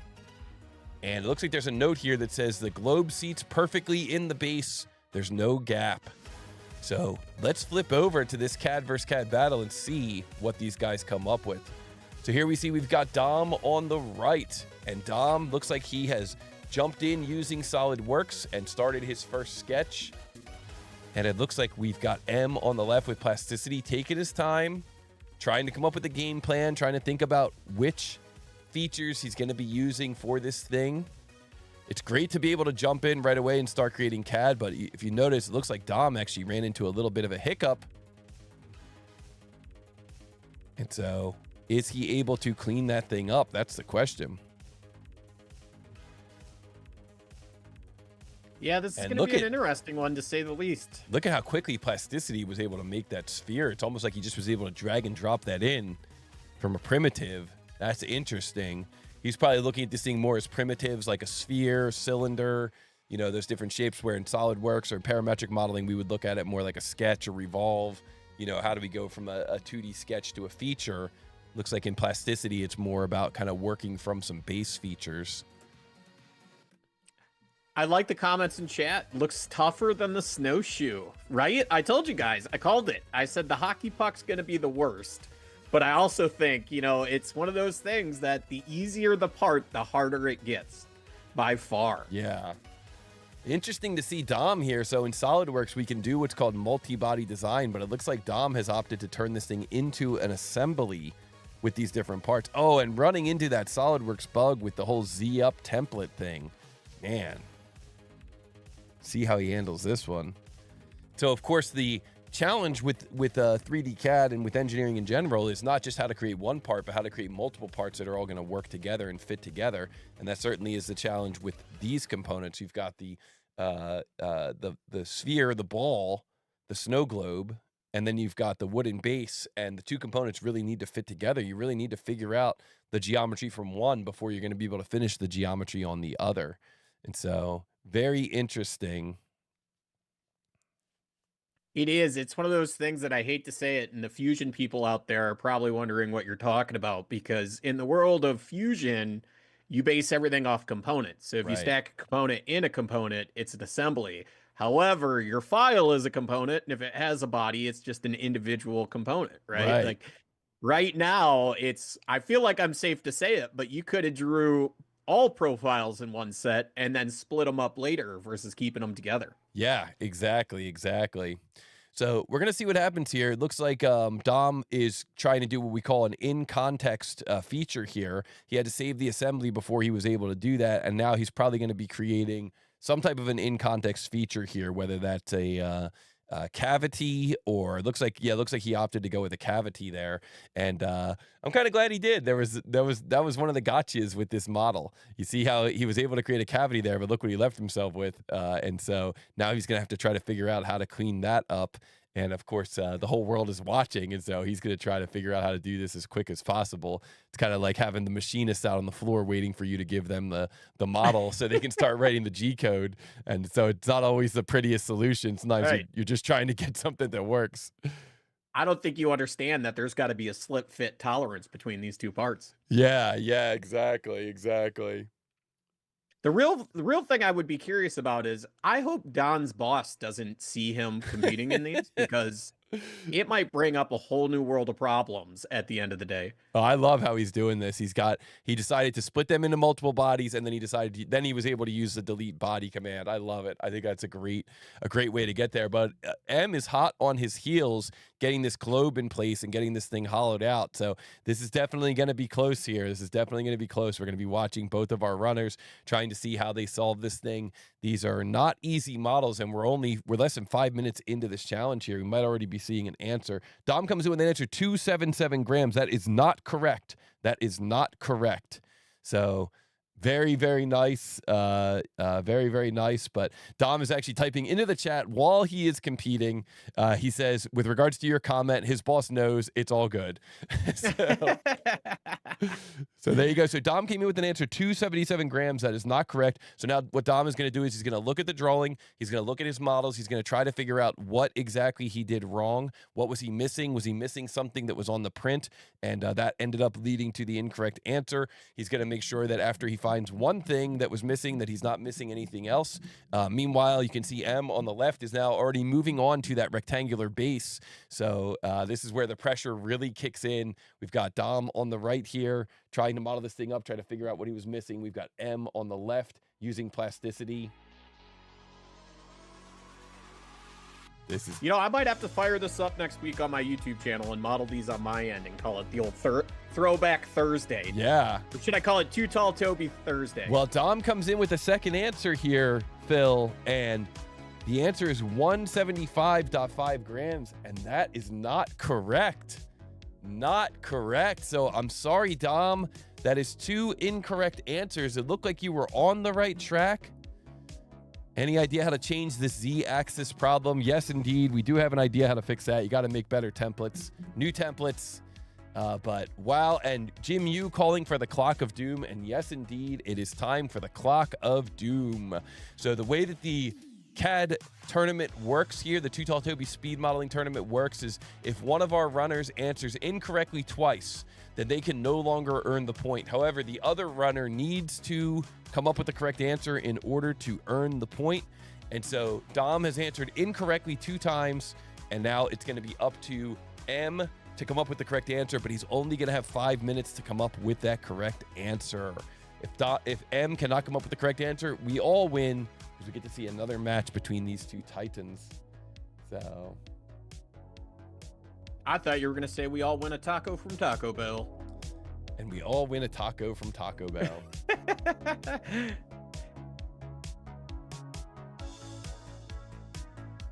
And AWERCE in the chat says, I wish I could have been a part of this. Just finding out about it. Don't worry, my friend. We're going to have another tournament in summer. You can definitely enter that. In the meantime, to get your fix, you can join us every Monday on Model Monday Live. And you can sign up and try to do some of the challenges at tootalltoby.com. So we definitely got you covered. If you got that speed modeling itch, we got you covered. Josh, Taco Friday. Yeah, that's Josh, right. Taco Friday. Let's go, Josh Kane. So 3 minutes and 45 seconds left. We see that M is modeling through this thing. He's got the globe modeled up. He's got the base modeled up. Now he's just got to get those two together, create the geometry for that base.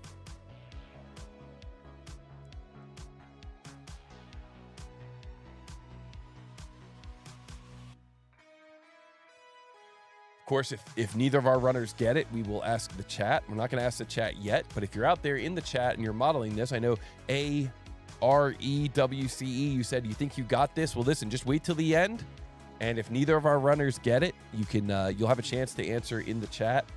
We saw during the grudge match, which was a match between our Fusion champion, Rambro's Workshop, and our Model Monday Live champion, Aaron C., it was actually Dom who snuck in and stole all the points at the end by answering correctly from the chat. So Uncle Facepound says, got it.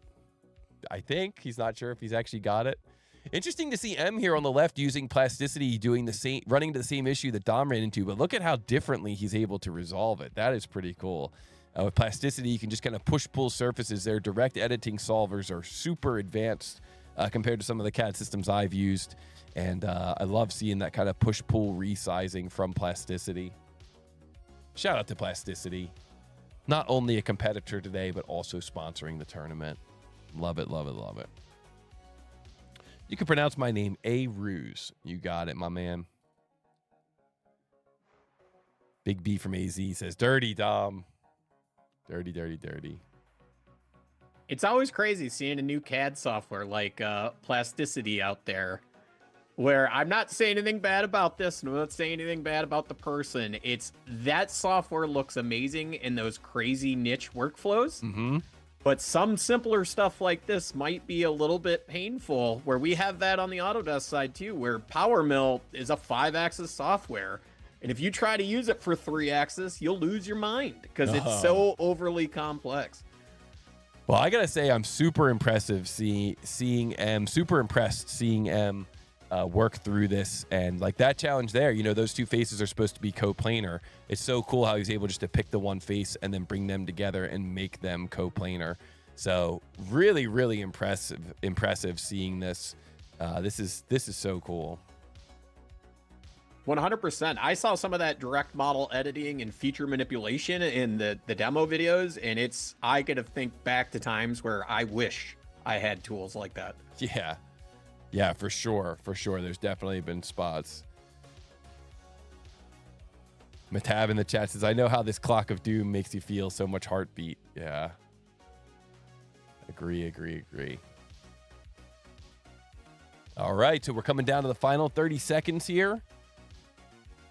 And we're taking a look here at M. We're going to give M here a chance. I know that with plasticity, you have to do a little bit of manual calculations to get the correct mass here.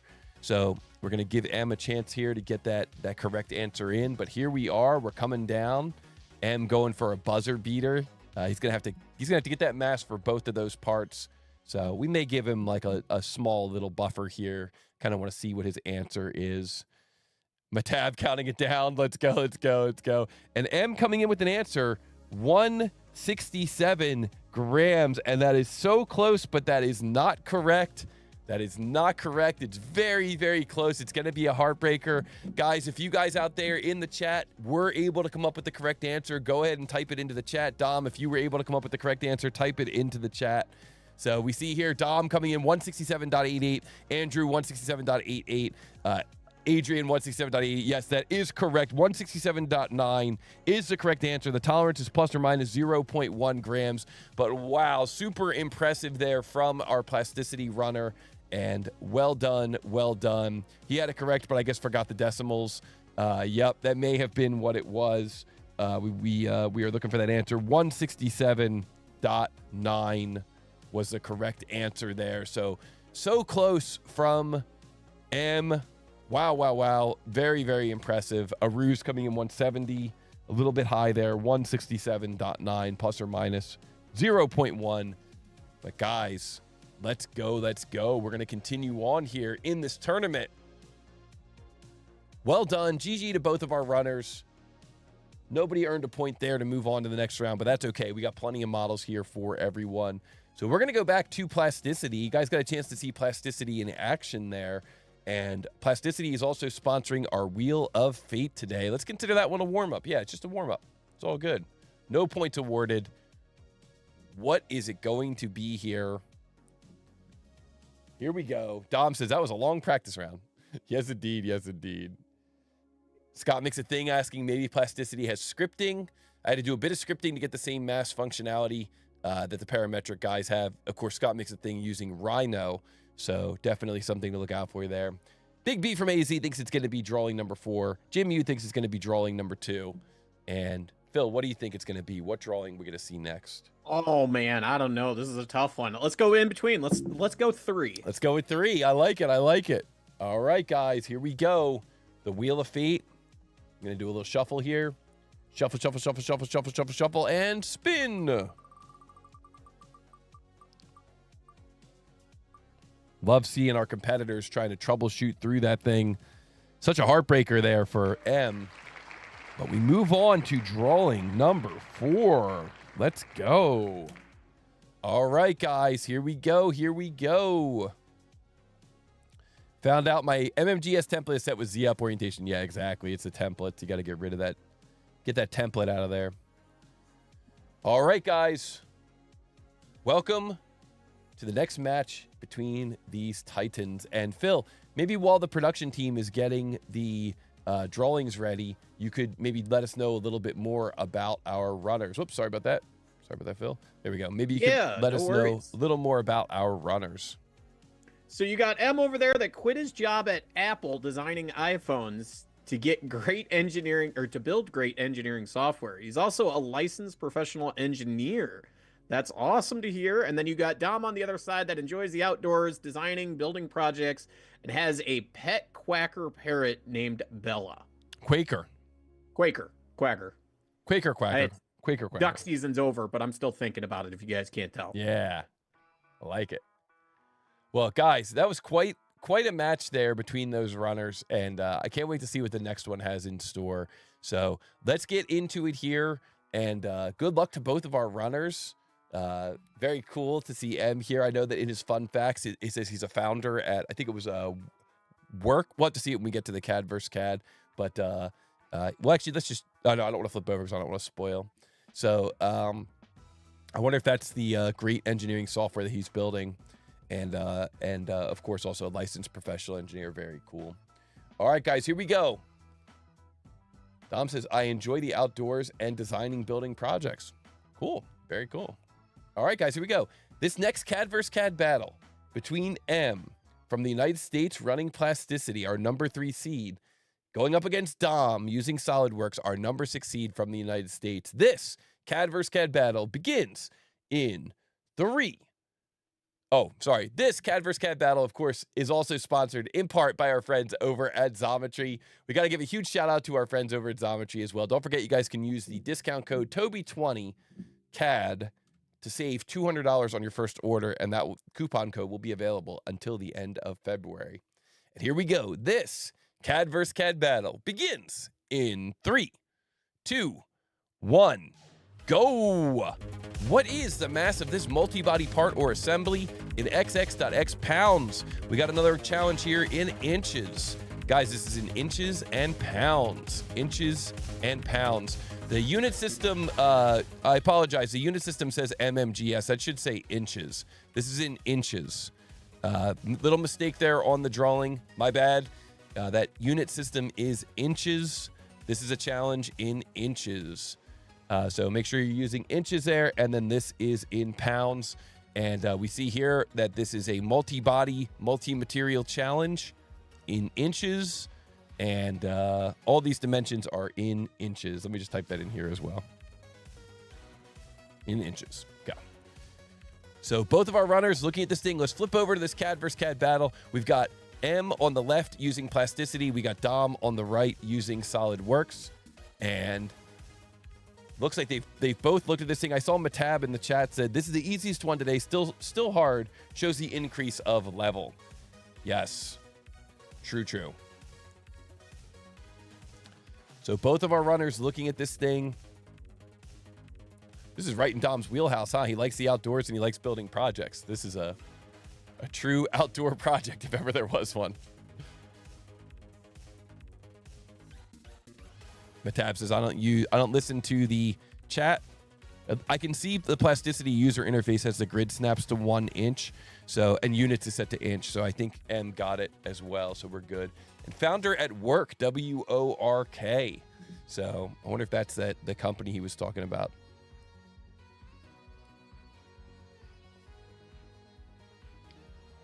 It's quite the start for both of them. Dom, I think, is going for everything in one file this time around. Yeah, I'm not sure. I mean, this looks like it's a new, I don't know. Yeah, it looks like it's interesting. You know, M started out with that pole coming up from the bottom, again, kind of using that primitive, bringing that pole up from the bottom. And then we see Dom here, like you said, looks like he's modeled the birdhouse and the roof together in one file this time. See if that causes him any problems when it comes to, okay, it looks like he's gonna use the geometry from the roof and from the house there to kind of cut out the house. We've got an exploded view, of course, on the drawing to help make it clear to our runners what's going on inside of that house. Yeah, I don't know what your plan is with this birdhouse here, Toby, but that's quite the pole that thing is on. Yes, indeed. Yeah, it's a 3-inch pure solid plain carbon steel. So, you know, if there's a zombie apocalypse or anything, this birdhouse is still going to be standing, or at least that pole will be. He's got that concreted into a 9-inch slab. Exactly. Too, so. Exactly. We're making sure this thing doesn't go anywhere.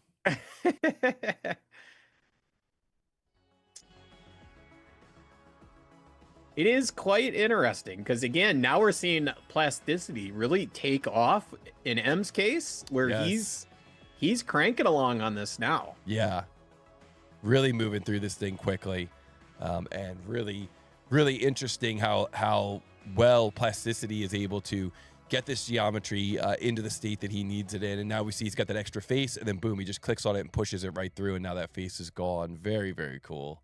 Very, very cool. Meanwhile, we see Dom. Looks like he's got the house created. He's got the roof created. But what is this thing going to set upon? And looks like he's just going to... It's kind of flaunting using the Ivan exploit there. It's funny looking back at the drawing and that how much my brain has to be aware of the material choices. And there's times where you see PEG and I'm thinking material, not peg. Oh, yeah. I can see how that can maybe be a little confusing. Yeah, that's, of course, a little peg there for the bird to stand upon as they're entering and exiting the house. 100%. That one threw me off when I glanced back at the drawing real quick. Something is PEG, and I'm thinking like, oh, wow, these 3D printed parts in here too? And Dom with an answer. Comes in with an answer here. Sub 5 minutes, 70.51 pounds. The correct answer is 70.5 pounds, plus or minus 0.1. And that is correct. And so congratulations to Dom getting that correct. Under 5 minutes. Wow. And look at M on the left. He's still moving forward with this thing, and he's almost got it done as well. Really impressive from both of our runners. Dom, of course, using a little bit of an Ivan exploit there, kind of locating that pole wherever he wanted, locating the peg wherever he wanted, but not really necessary on a model like this, considering everything is centered. But very nicely done to both of our runners. Very impressive from both of our runners. And like you said, Phil, really cool to see plasticity get a chance to shine there a little bit and show that it's, it's able to create geometry like this. It doesn't always have to be crazy, swoopy, lofty stuff. Sometimes there's a lot of benefit in just being able to push-pull surfaces on more of a standard model like this.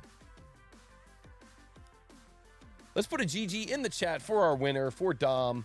And we still have another point, though. Dom has earned 1 point. You've got to earn 2 points if you want to advance into our Final Four next week. So congratulations to Dom earning that first point. And let's take a look at what our next challenge is going to be. Wow, wow. Guys, very impressive from both of our runners. We're, of course, going to turn to our Wheel of Fate to find out what the next challenge will be. And our Wheel of Fate is sponsored by our friends over at Plasticity. And there's only 2 challenges left on the Wheel of Fate here today. So let's see what this challenge is going to be. How are we doing, Phil? I'm doing good, man. Good. I'm doing good. I'm excited to see what this next challenge is going to be. Oh, man. Josiah Neptune says, first time on a live stream. Yo, welcome. Thanks for joining us. Great to see you. I'm hoping it's 2, but if it's 3, it's going to be a good time. And of course, it's going to be 3. Yes. It definitely could have gone either way. Okay, guys. Well, listen. I think you guys are going to like this. Dom says time for the bathroom. Yeah, absolutely, Dom. Go ahead. In fact, maybe I'll go as well. I almost said maybe I'll join you. Phil, maybe you could tell the audience a little bit more about the event that you've got coming up. I'm going to roll back here and just bring up the slide for that, and you can kind of let them know what to expect. And yeah, I'm going to go and I'm going to go join Dom in the bathroom. No worries. I mean, as soon as we get back to that slide, you get the Wheel of Fate pulled out of there. But to say the least, in case you guys didn't know, I don't think he's going to take the Wheel of Fate down. Oh, he's back. So, as you guys know, a big part of what we do is we do travel all over the U.S. So I did want to point out is we are going to be traveling from North Dakota all the way down to Florida, passing down through the Ohio area, if I remember correctly. But if you guys are anywhere along the way and want us to stop in, doesn't matter if you use Autodesk or not, just want to show off what you guys do or hang out and maybe catch a beer and some dinner, feel free to reach out to us. But again, we are an Autodesk reseller. We're out here to support you guys in your Autodesk needs. Now, we do know a lot about manufacturing outside of that, as some of our other customers have realized when they had problems with machines or specific models and manufacturing techniques. But it's in a 3-day event down in Tampa, Florida. We will be on site all 3 days. With that said, we're doing a 2-axis lathe class into a CAD for CAM, as we call it, CAD class around designing parts from scratch, kind of like this tournament is all about. And then wrapping everything up with a 3-axis milling class, or as we like to call it, 2.5 axis, where we won't get into too much 3D surfacing for machining. Now, outside of that, we also offer additional things like custom online training. We host our own free support Fridays, as we called it. We actually kick them off at noon Eastern time. And then next week, I guess I'm going to have to step up to the plate, and I'm going to go ahead and do, I'm going to call it the Too Tall Thursday segment, where I'm going to do some of these models the way I think they should be done. You guys can come check it out, critique me, subscribe, get notifications on my channel so that you guys know when we're live. Oh, I like it. I like it. And you know what, Phil? I'm going to put these models up on the in the Too Tall Toby library at tootalltoby.com. So you'll be able to do them right from there. And that way, you know, you can get validation and everything right from there. So just be on the lookout for them. We'll add them to the library. These will be some of the first ones that we're adding here in 2026. So we added one last week that was pretty fun, where it was a phone stand, 3D printable phone stand, and we talked about like having clearances and things like that in your design. It really came out great, and it's a little 2-part phone stand that you can 3D print, and then you can kind of feed the one part through the other and make sure that you've got clearances for 3D printing. So that's in there as well. Always fun to do those models where you got to design for clearances. And I saw in the chat that somebody asked if these models are going to be in the library. Uncle Facepound said, I hope to see these models in the library. Yeah, I'll get them in there. I'll try and get them in there tonight. I'm going on the road tonight, so I'll try and get them in there, though, before I leave. See how it goes. If I get them in there, then you guys will know that I was scrambling to make sure that it happened. Guys, we've learned a lot about these runners, but yeah, Uncle Facepound is ready to model. Yeah, exactly. And I saw Rich Penn says, hey, just made it. I hate work meetings. Yeah, welcome, Rich. Great to see you in here. And FPV Kev says when he made that 3D printed phone stand, he left 0.4 for clearance, but it was a little too snug. So he switched to 0.5 millimeters, and it's much smoother. That's cool. Very cool. All right, and Dom says, I'm back. Thank you for the help. Yes, my friend, thank you. And M is back as well. I can see his screen moving around a little bit here. So I think we are ready to go. And here we go, guys. This next CAD vs. CAD battle is going to feature drawing number 3. And boy, guys, if we were going to end the show on a high note, I think this is going to be it.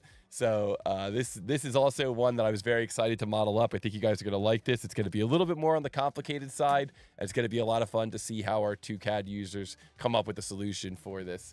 So here we go, guys. This next and possibly final CAD vs. CAD battle of the day, featuring M from the United States running Plasticity, our number 3 seed, and Dom running Solidworks, our number 6 seed from the United States. Dom says palms are sweaty.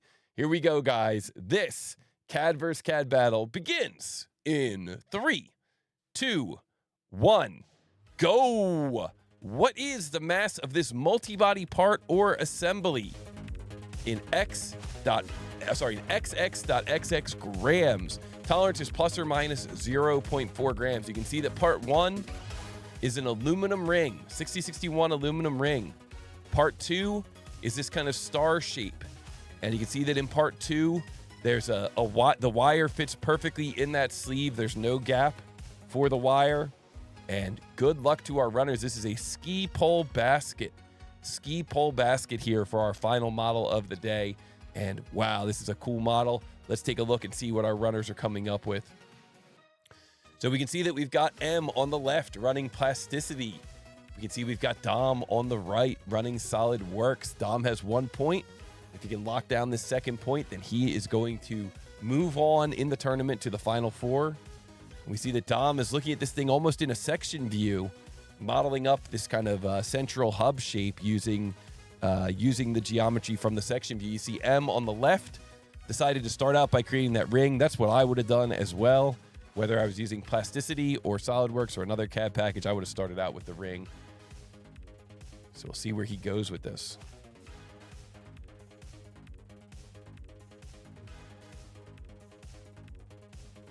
Josh Kane in the chat says, let's go M. Mehtab says, oh, the star is the tricky part. I don't know. I feel like the ring is going to be the worst here. The ring? We'll see. It's so easy that it could not be easy. Think the good news is, though, very rarely do I see tolerancing on some of these that require adjustments. Clearance? Yeah, clearance. Yeah. Clearance would be a good word. Yeah. Yeah, so we had clearance on that 3D printed phone stand. You'll really like that one. If you get a chance, try that one out. It's model numbers 26-01-01 on the website. And that is a really good one if you're looking for some stuff with clearance.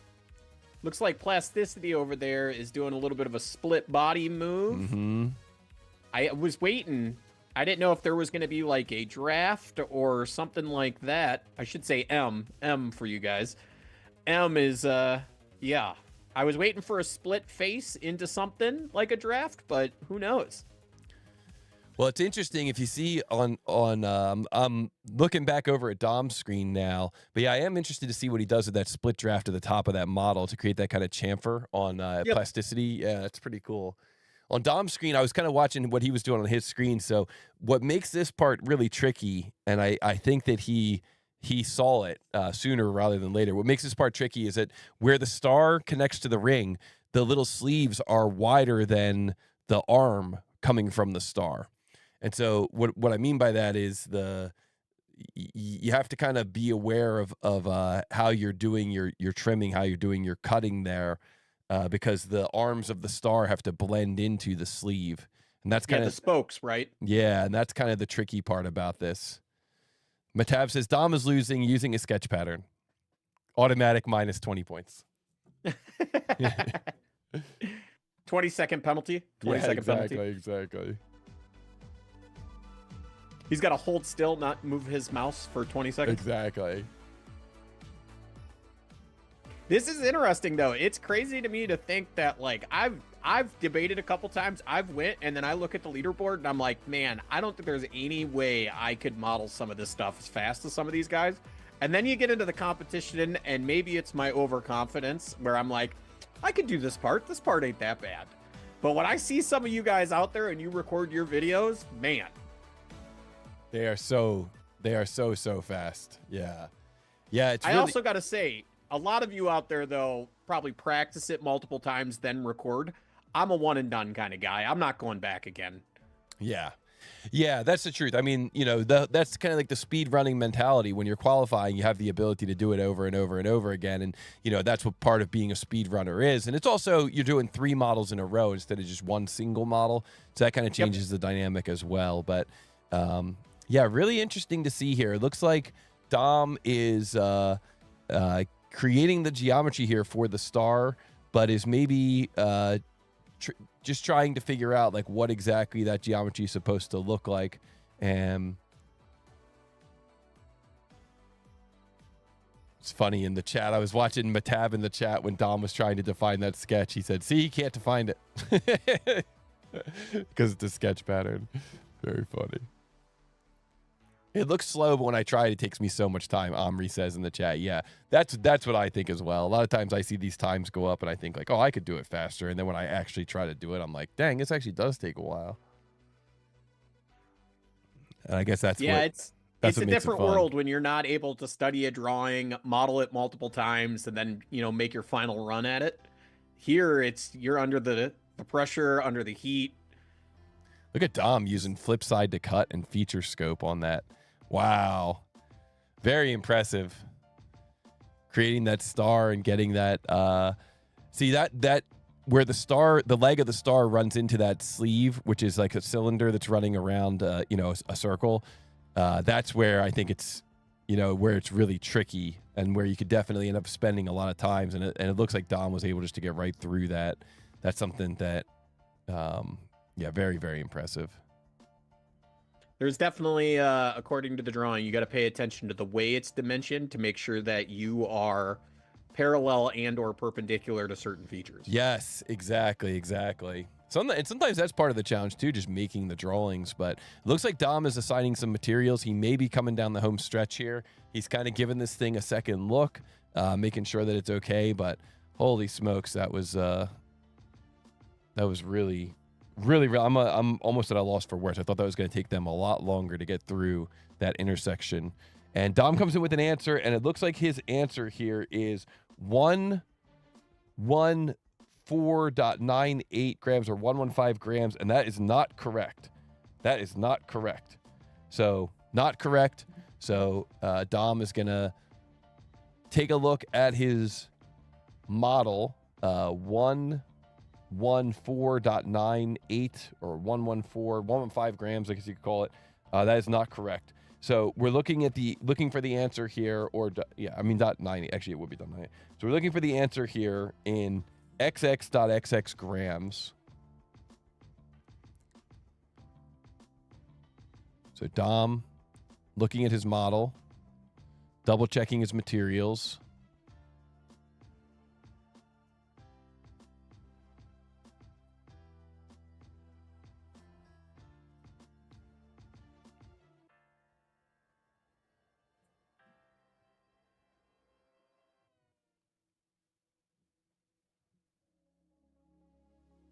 Pretty cool looking model.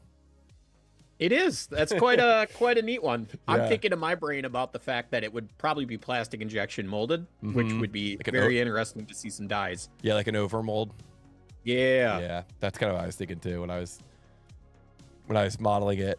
There's a few of these different. So this is the part of a ski pole that's down at the bottom that rests on. Yeah, okay. I was thinking. Literally in my brain, I was like, there's no keyway in this, so it's not like it's a pulley or like a handle to turn a valve or anything like that.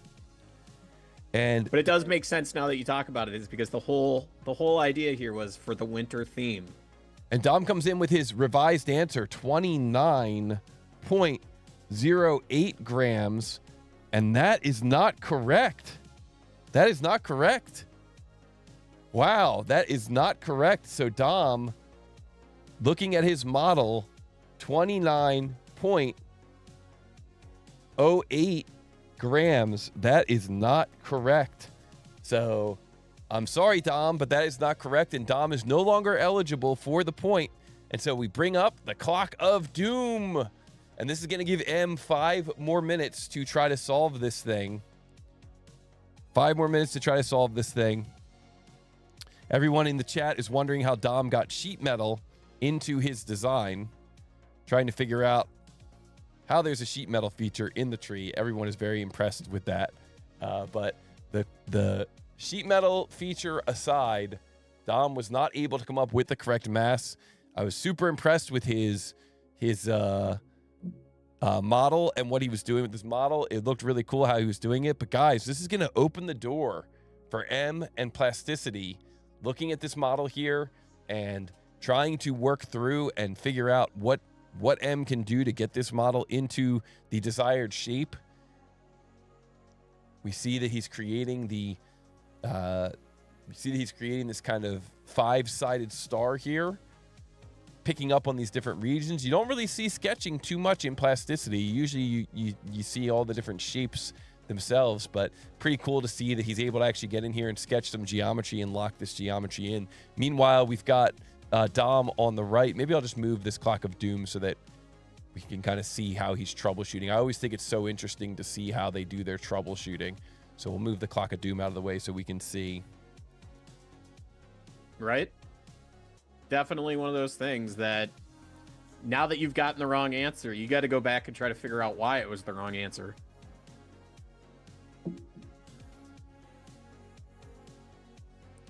Archie in the chat saying, come on, M.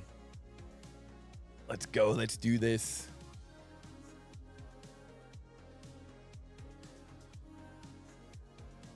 M is doing some plasticity wizardry that we can't comprehend.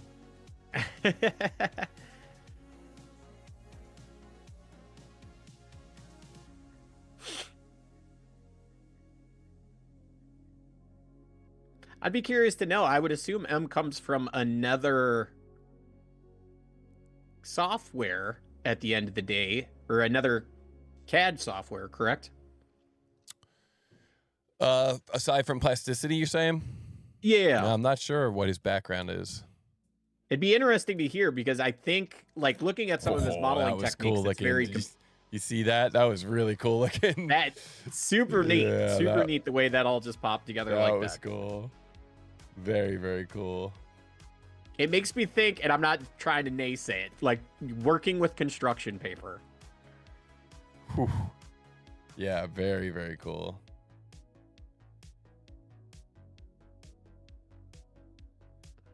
So we've got 2 minutes left for M to try to get this geometry into the state that he needs it in.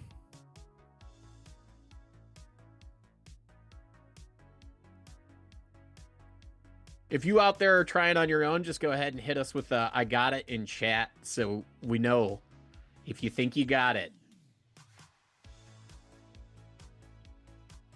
Okay, and M bringing all that stuff together. Dom's got it. Of course Dom's got it now. Tom says I got it.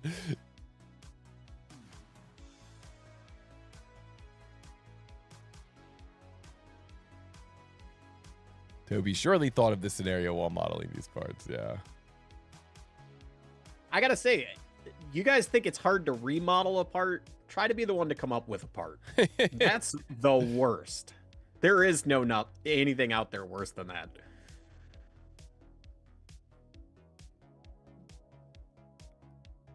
Man, this is so cool. I'm really enjoying watching plasticity in action here. Got 1 minute left.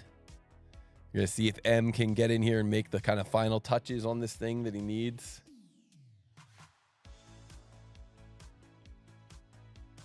Uncle Facepound has to go. See you, Uncle Facepound.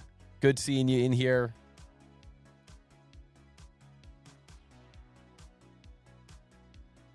I like Dom making the matching colors.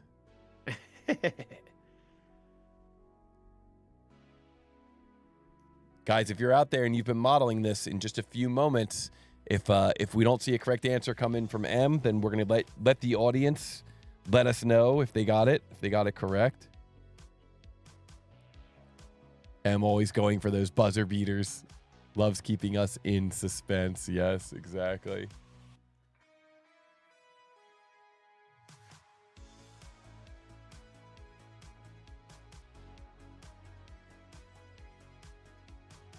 All right. Man. And guys, the timer has timed out. We're just gonna keep an eye on the chat just in case M went through and tried to run his solver in the background. But we're gonna see here now if anybody in the audience wants to answer. If anybody thinks that they got it correct, this is your chance to answer. And so we see it looks like M did come in with the answer 31.6 grams, but that is not correct, not within tolerance. We see here that Gold Darren came in 33.2, not correct, not within tolerance. Low Toast 28.2, not correct, not within tolerance. Dom comes in with an answer 29.926. 29.92 is within tolerance. 29.93 is not within tolerance. And our Nesh comes in 30.2. Guys, the correct answer is 29.88 grams, and that's plus or minus 0.04 grams.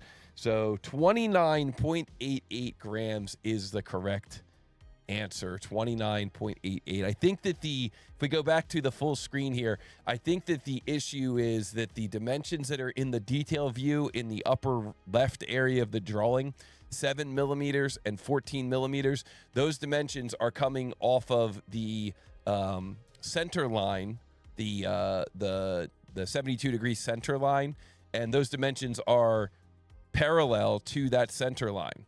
So that area that's going around the outside of the part, it's not tapered. It's not tapered the way that the star is tapered. Yeah, where the spoke meets the sleeve, Yeah. it comes in angular, but where that angle meets the sleeve has to be 9.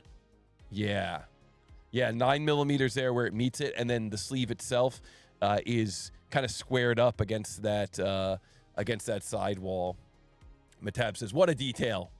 Yeah, it's a little I'd bit. be curious on M's side, though. I don't know if M can hear me. I did notice, though, when he was doing certain features, he wasn't getting true cylinders all the way around. He was still getting a circle segment or a break on those surfaces. I don't think it's going to affect him, but I have seen that affect things in the past. I think it might have been, it was a 5-sided, I think it was 5-sided. I think it was because of that star pattern. I think he was ending up with like a pentagon in the inside. Well, no, I'm talking at the top of the center cylinder segment. There was a line on his... A line that was in there. Gotcha. I think Phil locked up there for a second. See if he comes back. I think we still got Too Tall Toby, though, live. We're just going to leave Phil's face on there the way that it is. Okay, he's back. We got you back. We fixed it. We just had to move the thing. Guys, I don't think we need to go to... Your audio is still good, Phil? I think I'm good. Okay, you good. cut out there for a while, but I Yep. can hear you now. Yep, you cut out. You froze up for a second there. All right, guys. I don't think we need to go to the Wheel of Fate. Phil, do you have any final advice for them on this, what will probably be the final challenge of the day? I think this is probably going to be the most challenging part we have seen yet. Okay. By far. I like that. All right. Well, that is a good bit of advice for our runners. And guys, this is going to be a fun one. It's been a really fun day hanging out with all you guys. Good job to everybody so far. And good luck to everybody. If M wins, we have a tie because no models left. Yeah, we'll have to come up with some kind of like a clutch model here to close things out if M wins. But shout out to Victor K coming in with some super chat. Says, let's go Dom. Yeah, let's go indeed. Yep, we don't need to spin the wheel anymore. We are kind of running out of time here. So we're just gonna move into this final battle. But here we go, guys. This potentially final CAD vs. CAD battle featuring M from the United States running Plasticity, our number 3 seed, and Dom from using Solidbox, our number 6 seed. I guess I shouldn't say this is the final battle, right? Because like you said, if M wins, we're gonna keep going. So we'll find some clutch models here from our history, and we'll show some of them here for the final. So this is not, I should not have said this is a final battle. This could go either way. So guys, this next CAD vs. CAD battle featuring M, our number 3 seed running Plasticity from the United States, going up against Dom, our number 6 seed using SolidWorks from the United States. This CAD vs. CAD battle begins in 3, 2, 1, go. What is the mass of this multi-body part or assembly in XXXXX pounds? This model's in inches. The tolerance is plus or minus 4 pounds. This part is called Igloo with door. You can see in the bill of materials, we've got our wood door made from American cherry and our igloo made from ABS. Here we go. We've got M on the left running Plasticity. We've got Dom on the right running SolidWorks. Here we go. I hate to say it, but I think you needed to come out with special materials for this this winter open. Yeah, maybe. Ice. It'd be funny to see some ice or snow in the material list. Yeah. That's what I'm talking about. So we see That's Phil's house. Yep, that's my house. Because it's so cold. it's not, though. It's crazy. It's actually up in the 40s today, I think, up where I'm at. Oh, nice. It's been like that the last couple days. We got bad problem with snow melting more than anything. Well, we've got M on the left running Plasticity. Looks like he's going to be starting out here with a sphere and kind of deciding what he's going to do with that sphere. Maybe move it onto the origin, or maybe he's moving a point up there to use to kind of cut this thing. And then we've got Dom on the right running SolidWorks. And Dom looks like he's cutting that thing in half. And we've got M creating this kind of first sphere. Due to the chat out there thinking this is my house, it reminds me of Zoolander. You know, what is this, a house for ants? Well, this one should be pretty big. I mean, we're doing this in inches, of course. So it should be pretty big. Funny, though, I do have a customer down in Atlanta that we went and did some training on. They do ice sculptures. So quite wild to see the world of modeling and CNC machining all come together for ice sculptures for weddings and events. Candy cane. I like the candy cane one. That's a good one. Yeah, that would be a good material. And you would have to have 2 different types of candy, red and white, right? Yeah. Yeah. I did one model last year where we did the kind of like candy striping. So we see here, it looks like Dom kind of giving this thing a final check, almost like the final spin here. We see M getting in there and creating that hole going out the top for the fire in the middle of the igloo. And we're looking for the answer here in XXXXX pounds. And Dom comes in with an answer, 11133 pounds. And that is correct. And that is going to earn Dom the victory for that second battle. Congratulations to Dom. Awesome battle there from both of our runners. Definitely some interesting models and not easy models, and really cool to see plasticity in action. Wow, wow, wow, guys. Those were some long battles throughout the day, and really fun to watch, and not easy. Some really tricky stuff there throughout the day. So awesome job to all of our runners today. Congratulations and thank you. And wow, I hope you guys enjoyed those drawings. I hope you guys enjoyed all those battles today. We are going to be posting those drawings in the library at tootalltoby.com. So be on the lookout for those. Well, they'll be added right at the end of the library. They're going to be in our 2026 category for this library.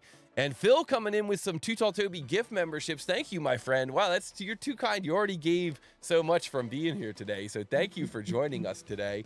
And Phil, GG to all of our winners. Remember, guys, we're going to be seeing some awesome prizes from our friends over at 3dconnection.com. GG to both of the runners today, to all of our runners today. It was such a great way to kick off this tournament. So thank you all so much. Thank you to all of our sponsors, to Xometry. You can visit them at xometry.com, to mysolidbox.com, the guys at Solidbox, to 3D Connection, 3dconnection.com, and of course our Wheel of Fate sponsor, plasticity.xyz. Thank you to all of you out there in the chat. You guys are the most amazing chat ever. Thank you to you, Phil. You want to give one final plug for your event next month? Yeah, I mean, I hit you guys with it pretty hard, but we're going to be down in the Tampa, Florida area. So if you guys are down there and want to see us at any time, feel free to reach out to us via our website. I'd be happy to stop in, see you guys, shake your hands, see what it is that you guys do at your day jobs. But that is a free training. All you got to do is sign up through our website and show up in person. Now, I'm not saying you can fly down there, but you can completely fly down, but please pre-register if you plan to get there. Awesome. Awesome. Thank you. Thank you. And thank you to 3D Wing coming in with a super chat here at the end of the live stream. Thank you, my friend. What a great way to start the weekend. So, guys, I hope you all have a great rest of your weekend. Don't forget to hit the like button before you leave. Don't forget to subscribe. Don't forget we're going to be going live this Monday on Model Monday Live, so you can join us on Monday, Model Monday Live at 1 p.m. East Coast. And, of course, we're going to be back next Friday for another episode of the tournament. If you enjoyed having Phil in the chat, be sure to put a GG to Phil as well, or put a 1 in the chat. And we're going to definitely have you back, Phil, for more co-commentary. These are always the most popular episodes when you're on, and I think everybody knows why. You do a great job. So thank you for being a part of this. And guys, we will look forward to seeing you all next week in the next live stream. And thank you all so much. Have a great rest of your Friday. Have a great weekend, and we'll see you guys in the next Too Tall Toby live stream.